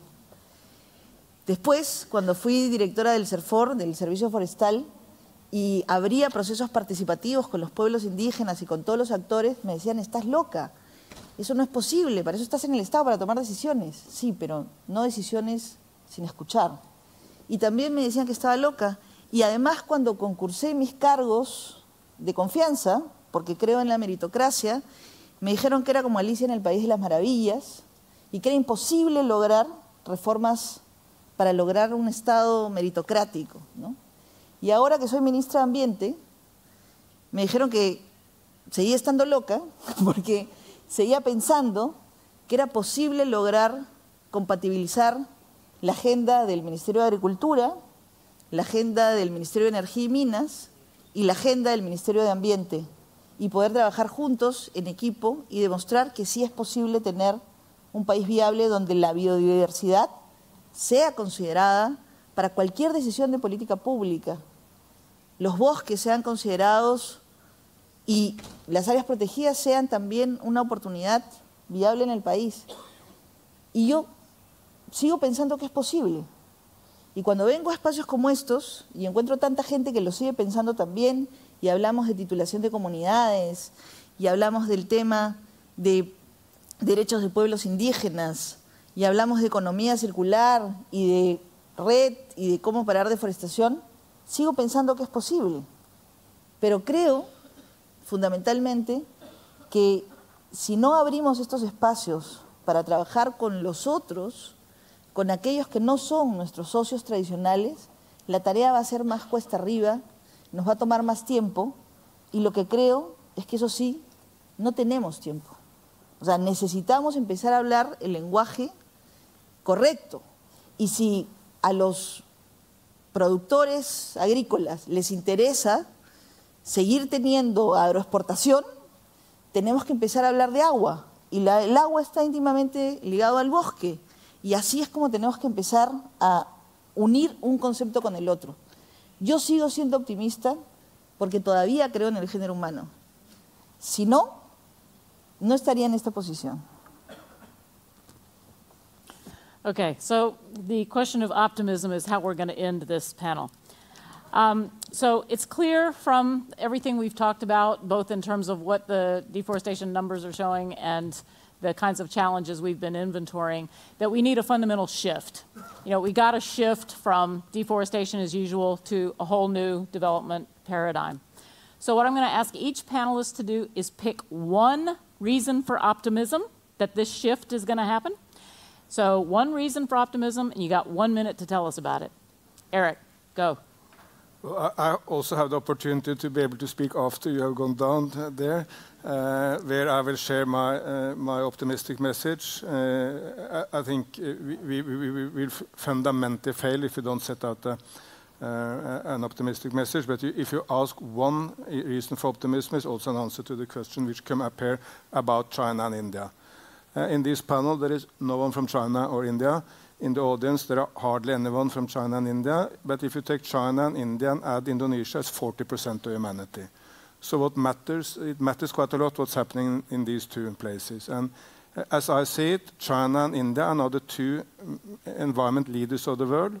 They are completely, China is transforming itself on the environment faster than any other nation has ever done in human history.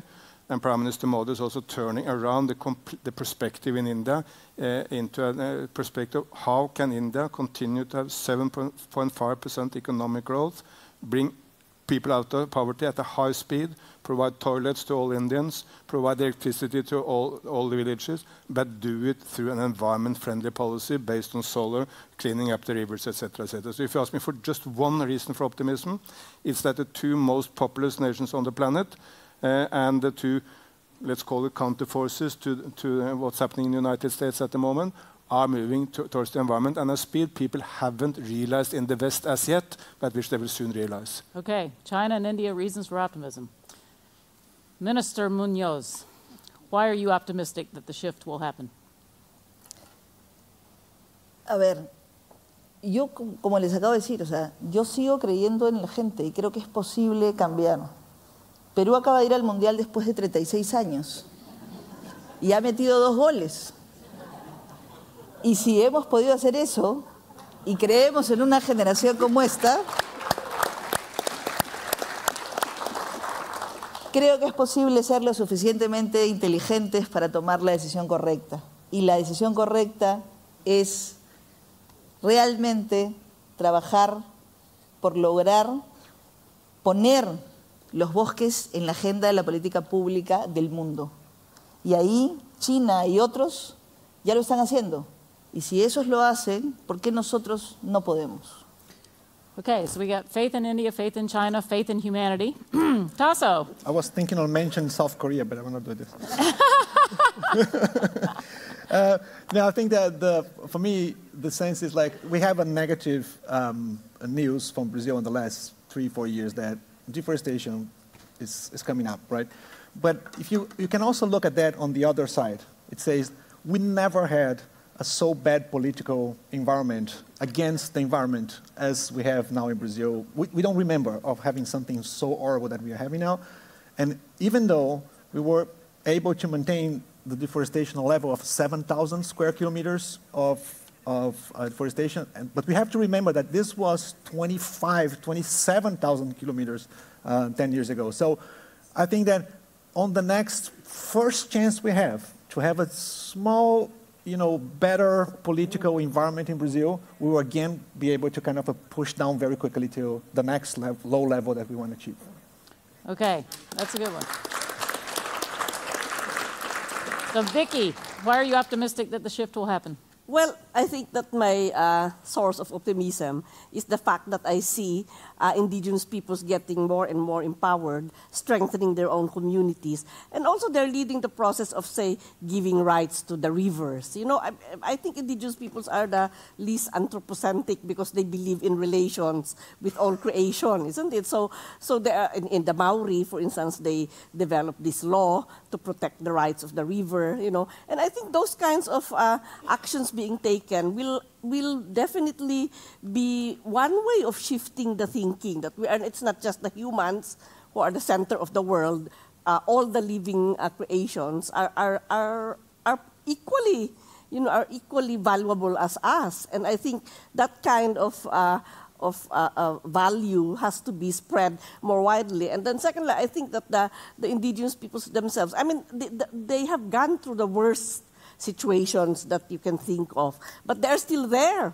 They are still fighting for their rights. They still believe that there will be change that will come about. And if there will not be change from the national government, they will do it in their own communities. And that's what they are doing now. They have their autonomous municipalities. They are shaping their own communities in the way they do it. And so that, for me, is a big source of hope. So resilience and leadership of indigenous communities. Yeah. All right. Chairman Waxman. Being optimistic doesn't mean the job's easy. It's easier to be optimistic if you're sure it can be done without much trouble. But we have some issue that we're talking about that's too important to hope somebody else is going to take care of it. In all my years in public office, I always looked from a point of view of what government can do, especially our government. But I think we have to look at it not just at what government can do, but what people can do. And I've been very impressed that at Mighty Earth, they're using tools to get citizens involved in using their economic power, not to buy products that aid the destruction of the rainforest. Using economic power, using private power, and then I believe that power can also influence government and public action as well. So don't rely on the governments. Don't rely just on the private sector, but look for all the tools to push the issue forward and demand that even if a government is not a representative democratic government, it still has responsibilities. And even in China, because I've met with the foreign minister in China, they're very concerned about the economic consequences to their future from climate change and what that will mean to their economic growth and lifestyle. Okay, another vote for China, but also citizens using consumer and voting power. Yep. James. So straining a little bit to be optimistic. If you look under the bonnet of public opinion in these Western countries that have signally failed in their commitments to honour this approach, we don't even call it the red exchange, but that's what it is. If you look under the bonnet of public opinion, you see tremendous generational change. So in America, just for example, conviction that climate change is everything that it is and advertised as by scientists is growing. Support for public policy informed by the best scientific advice is hardening. The reason that this is not translating into public policy is because it is nonetheless very partisan. All the young people who are increasingly convinced of that and convincing each other of that are, to the extent that they vote, which is another problem, many of them don't, on the left. And on the right, unfortunately, you have the same hardening view against this action, but in a smaller pool. So that generational change is a genuine cause for hope. We haven't yet reached a tipping point where enough pernicious, selfish baby boomers fall off their perches. But that day will inevitably come. Not all baby boomers are pernicious and selfish, but they are characterized by that. So, I mean, of course, therein is a worry because this change is not happening fast enough, but nonetheless, I think that it is the biggest source of hope. Okay, well, let's close this panel. I think we need to be careful about the typo that we saw on the screen earlier, and when we're celebrating the fact that shift happens, that if we get the F in there.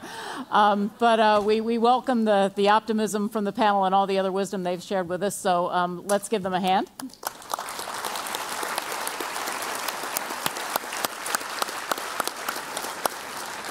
So I'll invite the panelists to leave the stage. We're going to, except Erik, we're going to have a brief video message from Jens Stoltenberg and then some closing remarks from Erik Solheim. Ministers, Excellencies, ladies and gentlemen, and dear friends of the forests. I would have loved to be in Oslo and to greet you in person. But my program in NATO doesn't allow me to be there. And in addition, I really believe that it's much more climate friendly to provide this video greeting instead of flying by a plane to Norway. NATO recognizes climate change as a security threat. But I believe that the reason why you have invited me to greet you today is not because of my position as Secretary General of NATO, but it is because of my previous position as Prime Minister of Norway. Because as Prime Minister of Norway, I was heavily engaged in the efforts to preserve the forest, to stop deforestation. And I would like to thank you for the enormous work you are doing, for the important work you are doing to preserve the forest and to stop deforestation. And the Oslo Tropical Forest Forum is a great and important platform for achieving exactly that. To stop deforestation is perhaps the most effective way we can reduce global emissions of greenhouse gases. It's not only an effective way to reduce emissions, but it's also perhaps one of the cheapest ways, one of the ways we can have the largest reductions to the lowest possible cost. So this is about a good environment, but also a good economy. It's environmentally friendly and economic efficient to stop deforestation and to preserve the forest. Then I also would like to tell you that the beauty of forests is that it's actually natural carbon capture and storage. And I think we all know that it's quite difficult, expensive and technical demanding to develop carbon capture and storage projects as industrial projects. but the nature is great. The nature has done this forever, captured carbon and then been able to store it in the forests. So therefore, what you do is extremely important, is essential to be able to avoid dangerous climate change. And NATO, as I said, recognizes climate change as a security threat. So I thank you for what you do and wish you all the best with the conference. Best regards, Jens.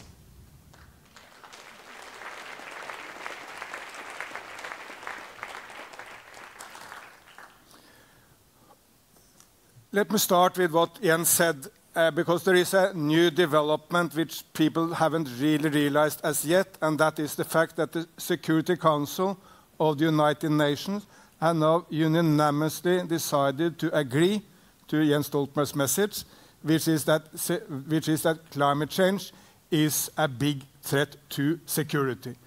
They made a resolution on Somalia, which in my view is a model resolution. What did it say?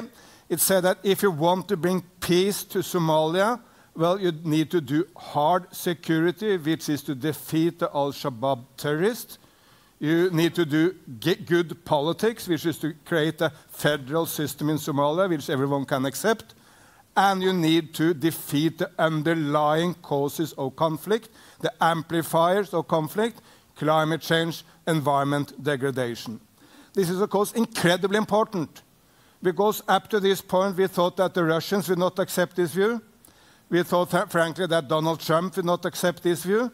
But now all 15 nations of the Security Council have told us that if we want to provide security to humans in Somalia, well, we need to do politics, economics, military, and climate change and environment all together. And by the way, the Security Council took exactly the same view when it comes to Lake Chad region. And if this is the case for Lake Chad and Somalia, well, where is the reason that it will also apply to Yemen or maybe Syria or South Sudan? For any major crisis on the earth today, to bring in the environment and climate change perspective is key to finding solutions. So this is really a breakthrough for the global community. Let me bring you to a completely different place, because I had an experience 3 weeks back which to me was mind-blowing. And that was to be in India at the World Environment Day. The activity and engagement of people in India was absolutely unprecedented. There were tens of thousands of people cleaning up beaches. There were tens of millions of people engaged on social media. The final of the Cricket League, which is the biggest sports event in India, similar to soccer in Brazil, was also about plastic pollution. The big gurus of Indian religion was active, the Bollywood stars. And at the end of the day, Prime Minister Modi promised that India will phase out one-use plastic by 2022. Well, that's a world-shaping event, because if India can do that, there is no excuse in any other nation in the world to tell, we cannot do it. Man, you cannot stand up in the Norwegian parliament and tell the Norwegians that, well, India with 1.3 billion people, with the Himalayas and the deserts and the rice paddies, with rich and poor, and with any number of religions and any number of languages can do it, but we cannot do it in Norway. Or you cannot do it in the United States of America. Or you cannot do it in the Philippines, or whatever nation you want to mention. If it can be done in India, it can be done absolutely everywhere. Not be easy, but it's a fantastic promise. And it will, of course, also shape the markets, because when India is doing this, well, then there will be any number of replacement products which will be in need. And then you get the capacity, the innovation of the private sector and science to start working, and then you see how transformation is happening. There's no guarantee that this will go well, but it's a brave policy statement which needs support, and it may also be indicative to us for maybe some of the reasons why we were able to take plastic from a global non-issue to the top of the global agenda. And by the way, it's not just India. The European Union has made similar statement. Parliament of Chile just made it. And you can go around the world wherever you see politicians. They are now looking into how they can solve the plastic problem. I believe it is because we were able to make it big and small at the same time. Big, meaning this is necessary to save the whales. There was a whale dying in Thailand last month. It had 80 plastic bags in its stomach. It was vomiting plastic bags while dying. We have the same here at the coast of Norway. Elephants, cows, seabirds, turtles, all dying. So this is about the big picture of the world, also the big picture of ourselves. We get small pieces of plastic into our blood from eating fish or from drinking water. So it's the big picture. There is also the small issue. You can do something in your own life. When no one needs straws, so it's easy to argue that we can get rid of the straws. No one really needs plastic cutlery. We can do with metal cutlery. And we can start refilling our bottles.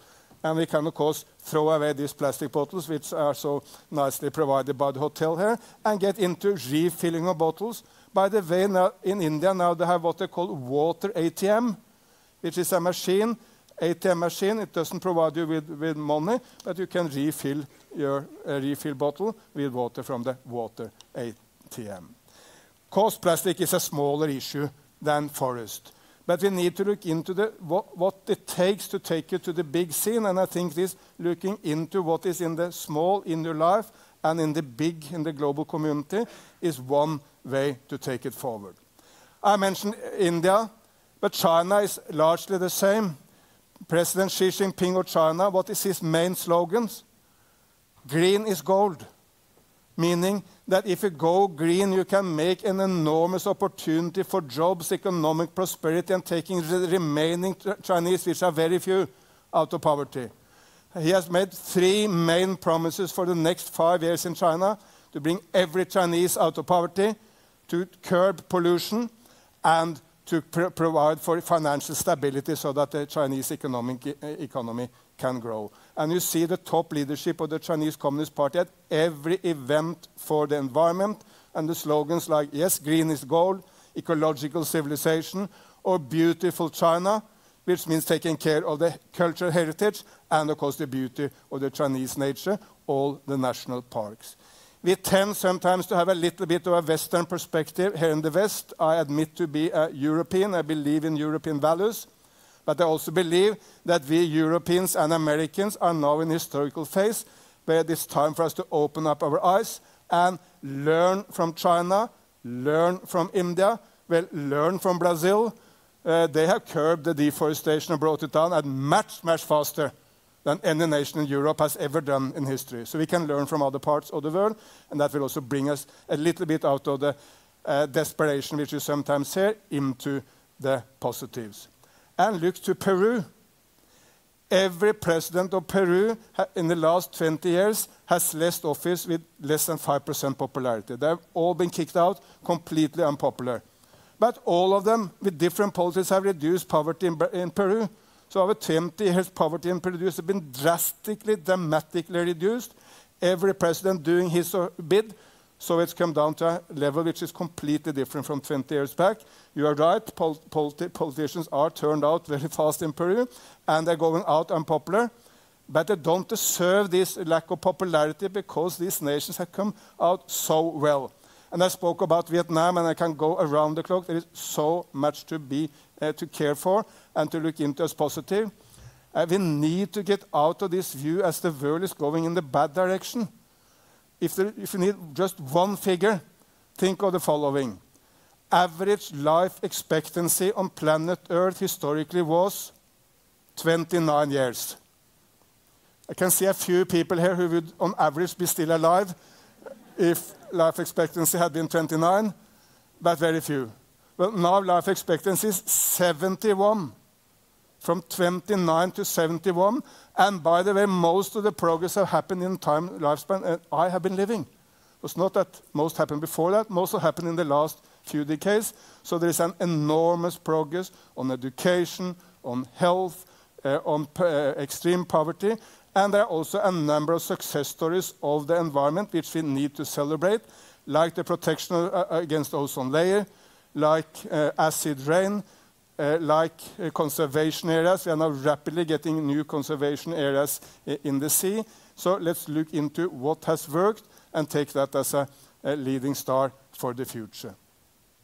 I want to take the present Norwegian government, because a reason why Norway is able to provide some help to the world in this is the following. A program which was started by a center-left government with Jens Stoltenberg and myself is taken forward of a center-right government with the same vigor, same enthusiasm, and same desire as the government who started it. That's remarkable, and most of the credit goes to the new government, because starting a program is the easy one.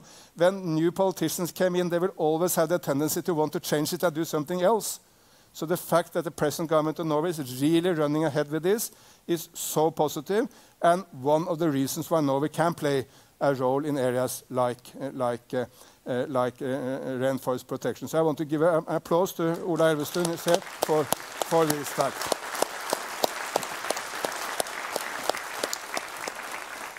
Steven Pinker, who just made the book Enlightenment Now, make the point that he thinks that intellectuals hate progress. Media for sure hate progress, because media don't cover progress at all. Media is just focusing on the negatives. But also on the rainforest agenda, there have been substantial progress. It's much more transparent world. We know basically what happens. We can basically count every tree. We know who is responsible for deforestation. It's much easier to change it. We basically know the policies to defeat rainforest or deforestation. We didn't know that 10 years back, because no nation had really made a dedicated effort to do it. And while there are people in the private sector who are cheating, lying, telling the good stories but not living up to it, still there is a much broader and much deeper understanding of this in business and private sector, in Brazil and Indonesia, but also in the global companies. So we are in a much better place. Al Gore very often say that change happens very slow until it happens very fast. And I think we are at that point now where we know the policies, private sector is mobilized, and we have the ability, because of the science and the counting, to know what policy it works, to turn it into fast change. And Brazil, I tend to agree with the last statement from Tasso, not with the first. To me, Brazil is a remarkable success story. After many years of center-left government, a center-right government come in. There's a complete paralysis of politics, complete political crisis. The political class is detested by most Brazilians. President is very unpopular. But still the policies remain. There has been some small hiccups on the deforestation rate, but by and large it has even continue to go down under the present government. So something is right with the institutions, or the fact that with difficulties it's embraced by a broad number of Brazilians. I met with the Brazilian Banking Association in Sao Paulo last year, and I hardly met such a dedicated group of environmentalists. They were much more dedicated environmentalists than most members of the parliaments I met, say, here in Norway. So there is progress. Indonesia, largely the same. All policies in Indonesia are now good. Not even the strongest critics can find anything wrong with the policies set out by the government and the parliament of Indonesia. All major companies have promised zero deforestation. Yes, still it continues because of the political economy of this. We need to figure out how we can stop it, but there is a huge transformation. I want to give credit to one individual, Ibu Siti. The Ministry of Forestry in Indonesia historically was a forest cutting ministry, a deforestation ministry. She has turned it into a forest conservation ministry when it was merged with the Ministry of Environment. And last year, the most valuable of all forests in Indonesia, the peatland forest, the deforestation of the peatlands was reduced with 88%. Why?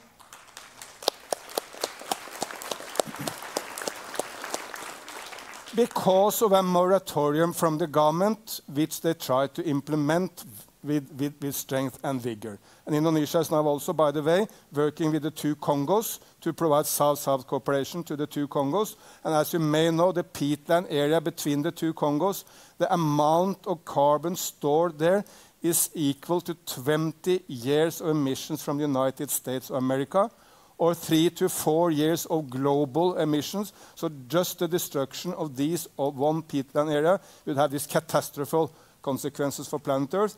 It will not happen, at least not in the near future, but for sure it's our duty to help the two Congos to protect it. We need to mobilize resources, political and economical, for that to happen. And the fact that Indonesia starts South-South cooperation is very good.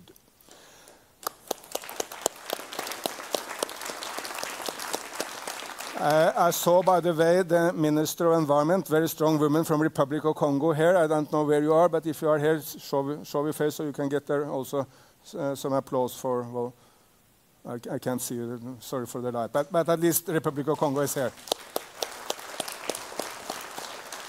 So what is then the way forward? Let me briefly launch with you what I see as a close to universal theory of change. Change happens when there is a broad citizens' movement for change, when there is brave political leadership to drive the change, and when we mobilize the forces of the market and private sector for the technology and scale we need. And basically, if you look back or if you look forward, that recipe is the recipe for change.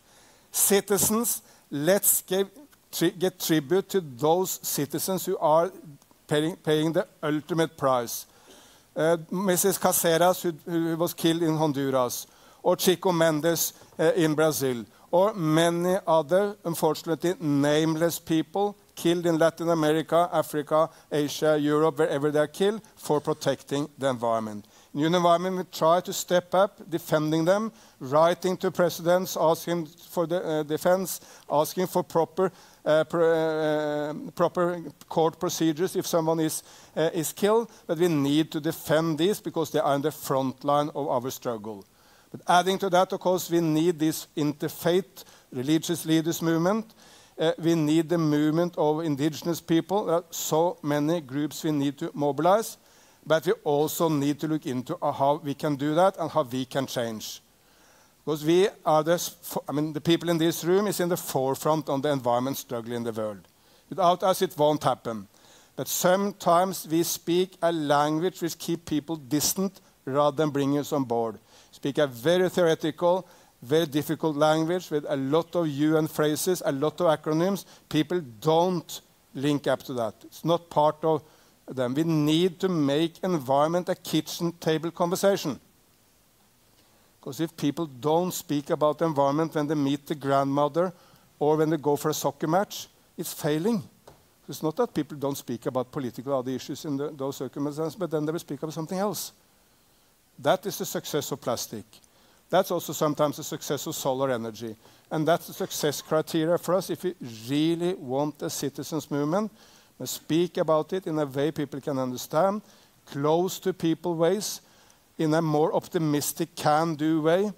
There is very, very little historical empiric for the fact that you can bring people into action by just describing the problem as horrible. Only if you can also say, but this is what we can do. Have a can-do atmosphere. And by the way, they're so successful in this in Brazil, so maybe you can be successful in Ecuador. What changed the education system here in Norway, where when we realized that we were far behind the Finns. Because could there be anything more humiliating for Norwegians that the Finns did much, much better to education? Then the parliament decided to change the education system in Norway. So speak up the success stories. In southern India, in the city of Kochi, they have just established the first all-solar airport in the world. And it's not a small airport for enthusiasts.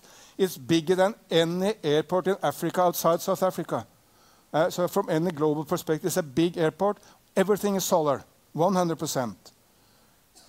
They did it for the economy because it's the cheapest energy in southern India. But they are now also turned environmentalists.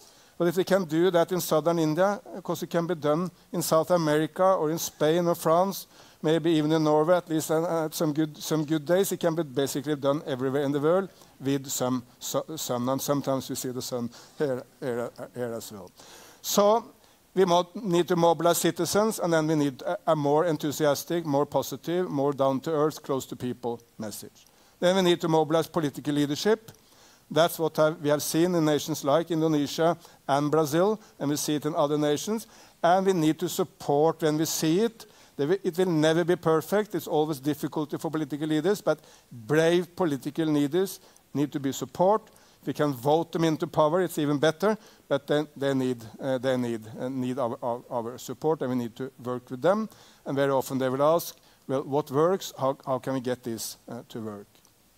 And finally, we need the forces of the market and business. We in UN Environment have now allied ourselves with BNP Paribas. BNP Paribas is the biggest bank in Europe. What they want to do is to make big money available for the small-scale farmers in Indonesia and India. Because BNP Paribas don't have these guys on their balance sheet. The cost of having people in Paris working with a small-scale farmer in Sumatra is far too high. But they are ready to provide the big money into systems where non-governmental organizations and others are the link between this big money. They have promised $10 billion, so it's not small, and the farmer. In Sumatra, we have now made one big deal, including also the French rubber company Michelin, which means that Michelin will produce sustainable rubber. I think 60,000, 70,000 people will be employed, and that will be an area surrounding the remaining forest in the Jambi province, so that the forest is well protected, but at the same time you provide jobs and economic opportunities for low-income people in Sumatra. In the Indian province of Andhra Pradesh, well, 54 million people, so not insignificant. We are providing what we call a system for ecological farming or green farming or whatever topic you want to use, zero budget farming. It's not going back to the past. Cannot tell any farmer go back to the past, which means very small yields. It's going into the future. The yields are bigger. They get bigger and more mangoes, more income. The yields are increasing, but at the same time, they reduce fertilizer, which is a big cost for the farmers and for the government to subsidize the fertilizer. They don't use pesticides because they use different plants with a natural repellent to pesticides. And it's a very scientific way of planting. So it's complete scientific, complete modern. More yields, better for climate, better for the environment, and better for the state budget. And the chief minister of the state has put his political weight behind this. At the moment, it's an experiment. Well, 150,000 people involved, and 150,000 farmers. I think that's more farmers than there are farmers in Scandinavia, so completely experimental it's not. But the aim is to bring this into 6 million farmers. Again, involving the big capital of BNP Paribas, involving the farmers, involving the politicians, and bringing these coalitions which can bring people together for the future. So to summarize, our challenge is to make rainforest protection as, sexy, interesting, down to earth, close to people, as we have been able to make plastic, or as we are often able to make solar energy. And let's discuss how we can do it. I'm sure we can do it. And we know the policies. We have the business on our side, even if there are black sheep there as everywhere else. So we can move very rapidly now in the right direction. What should we do? Well, I think Mahatma Gandhi has always said it best. He said, you need to be the change you want to see in the world. So let us be that change, and I'm sure it will happen.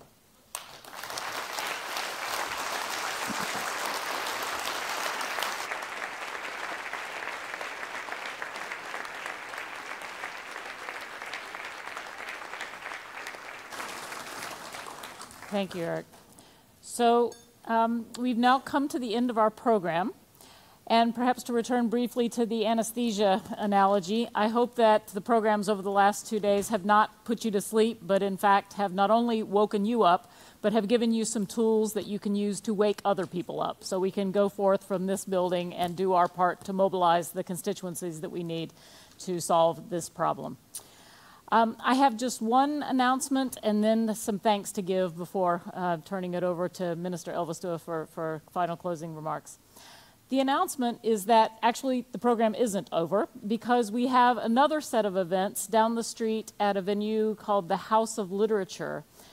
That's been organized by Rainforest Foundation Norway and many others, particularly for civil society, but it is open to the public, so anyone is here and anyone who wasn't credentialed for the conference is welcome to come there. There will, in case you haven't had enough of panel discussions, there will be more panel discussions. There will be films, and it's sort of characterized as an after party. So please feel free to drop by and participate in the program. It's about a 10-minute walk from here and begins pretty much right after this, as soon as you can get there. 5 minutes walk, okay. And I understand that refreshments will be served. Yeah, okay. So please go there.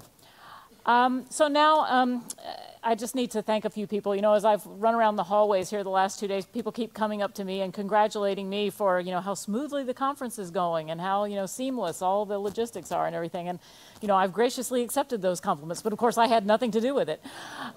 There's a small army of people who have been supporting this conference and making it go smoothly. And I just want to quickly recognize all of them. And if they are in the room, please stand up so that you can hear our applause. But since this is being live streamed, you can watch it later on the film.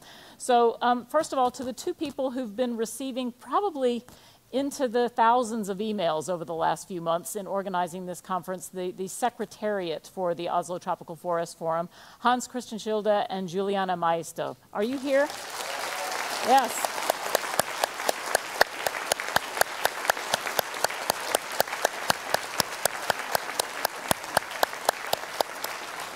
Unbelievable patience, creativity, and unbelievable.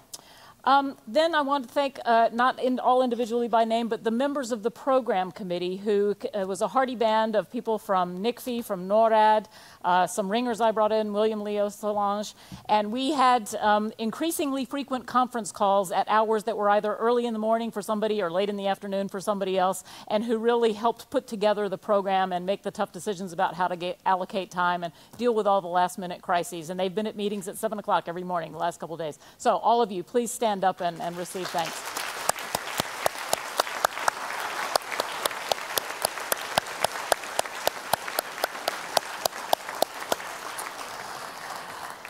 Then supplementing the program committee were all of the people who we roped in to organize particular sessions, to serve as moderators, to serve as plenary speakers, to serve as panelists, and to serve as the Sherpas from NORAD, who at least 2 of which were supporting every single session. So please stand up if you served in one of those roles and accept our thanks.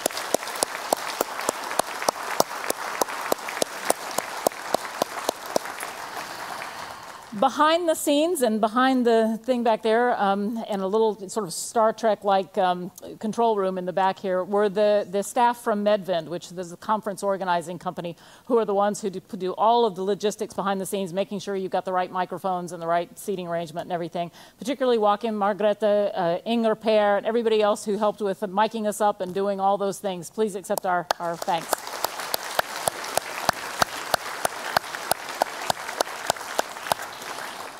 And to the long-suffering interpreters who have to put up with someone like me who always talks too fast.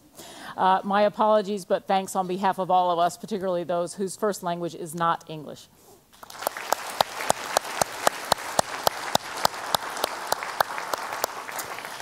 And last but not least, our thanks to the government of Norway, not only for hosting this event very generously, and also for providing resources to many of the organizations represented in this room to be able to do all the good work that we've been hearing about in the sessions, but also for keeping the faith when sometimes it looks like our team is losing late in the game, but you're sticking with us with optimism that it can be done. So, thank you.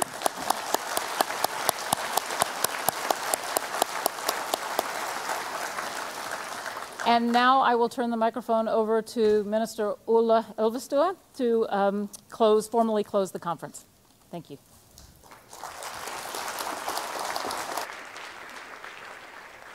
Thank you very much. I hope everyone has had 2 very good days. I thought that maybe it would be my job to bring up a little bit of enthusiasm at the end. But then after Francis and after Erik, I understand that's really not my job. Having also had been my predecessor, I have had some shoes to fill. But what I think we should do, I think that everyone here now should, I will ask everyone to look to their left and look to their right, and really thank the person next to you for the job that they do for preserving tropical forests.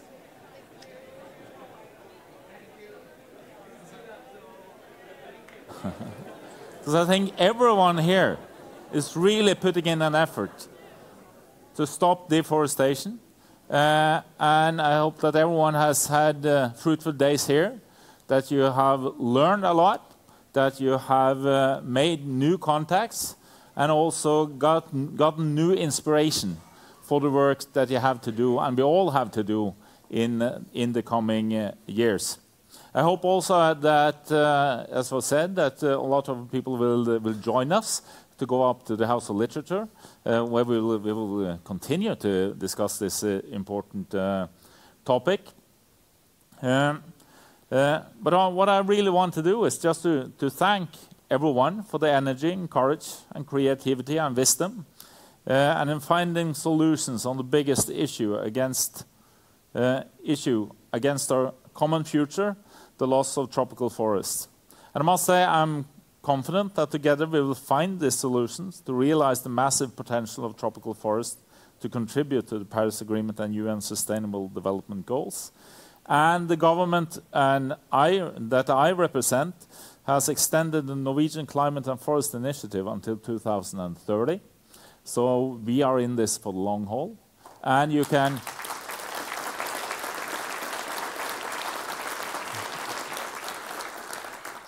And you can expect to be invited here again, definitely. And really, I mean, the next... Well, first, before I close, Francis, I will thank everyone you thanked, but we must also thank you.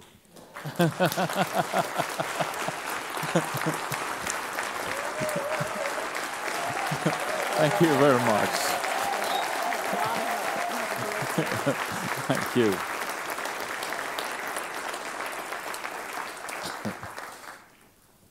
Then, a little bit serious. We are a generation that has to choose whether the planet will face a sustainable future or, at the worst, an ecological collapse. It is that serious. But at the same time, it is up to us, and has been shown with many examples from Erik Solheim. There's a lot of things going in the right direction, but it's about making it big enough and doing it fast enough. And it's really up to us, because it's the next 4, 8, 12 years that are decisive, and we must reach our goals.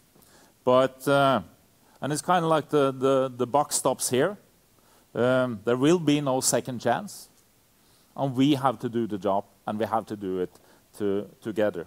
And with that, I will thank you all for the work that you have done, and I will thank you all for the work that you are going to do, because we're definitely going to win this. We're definitely going to stop deforestation. Thank you.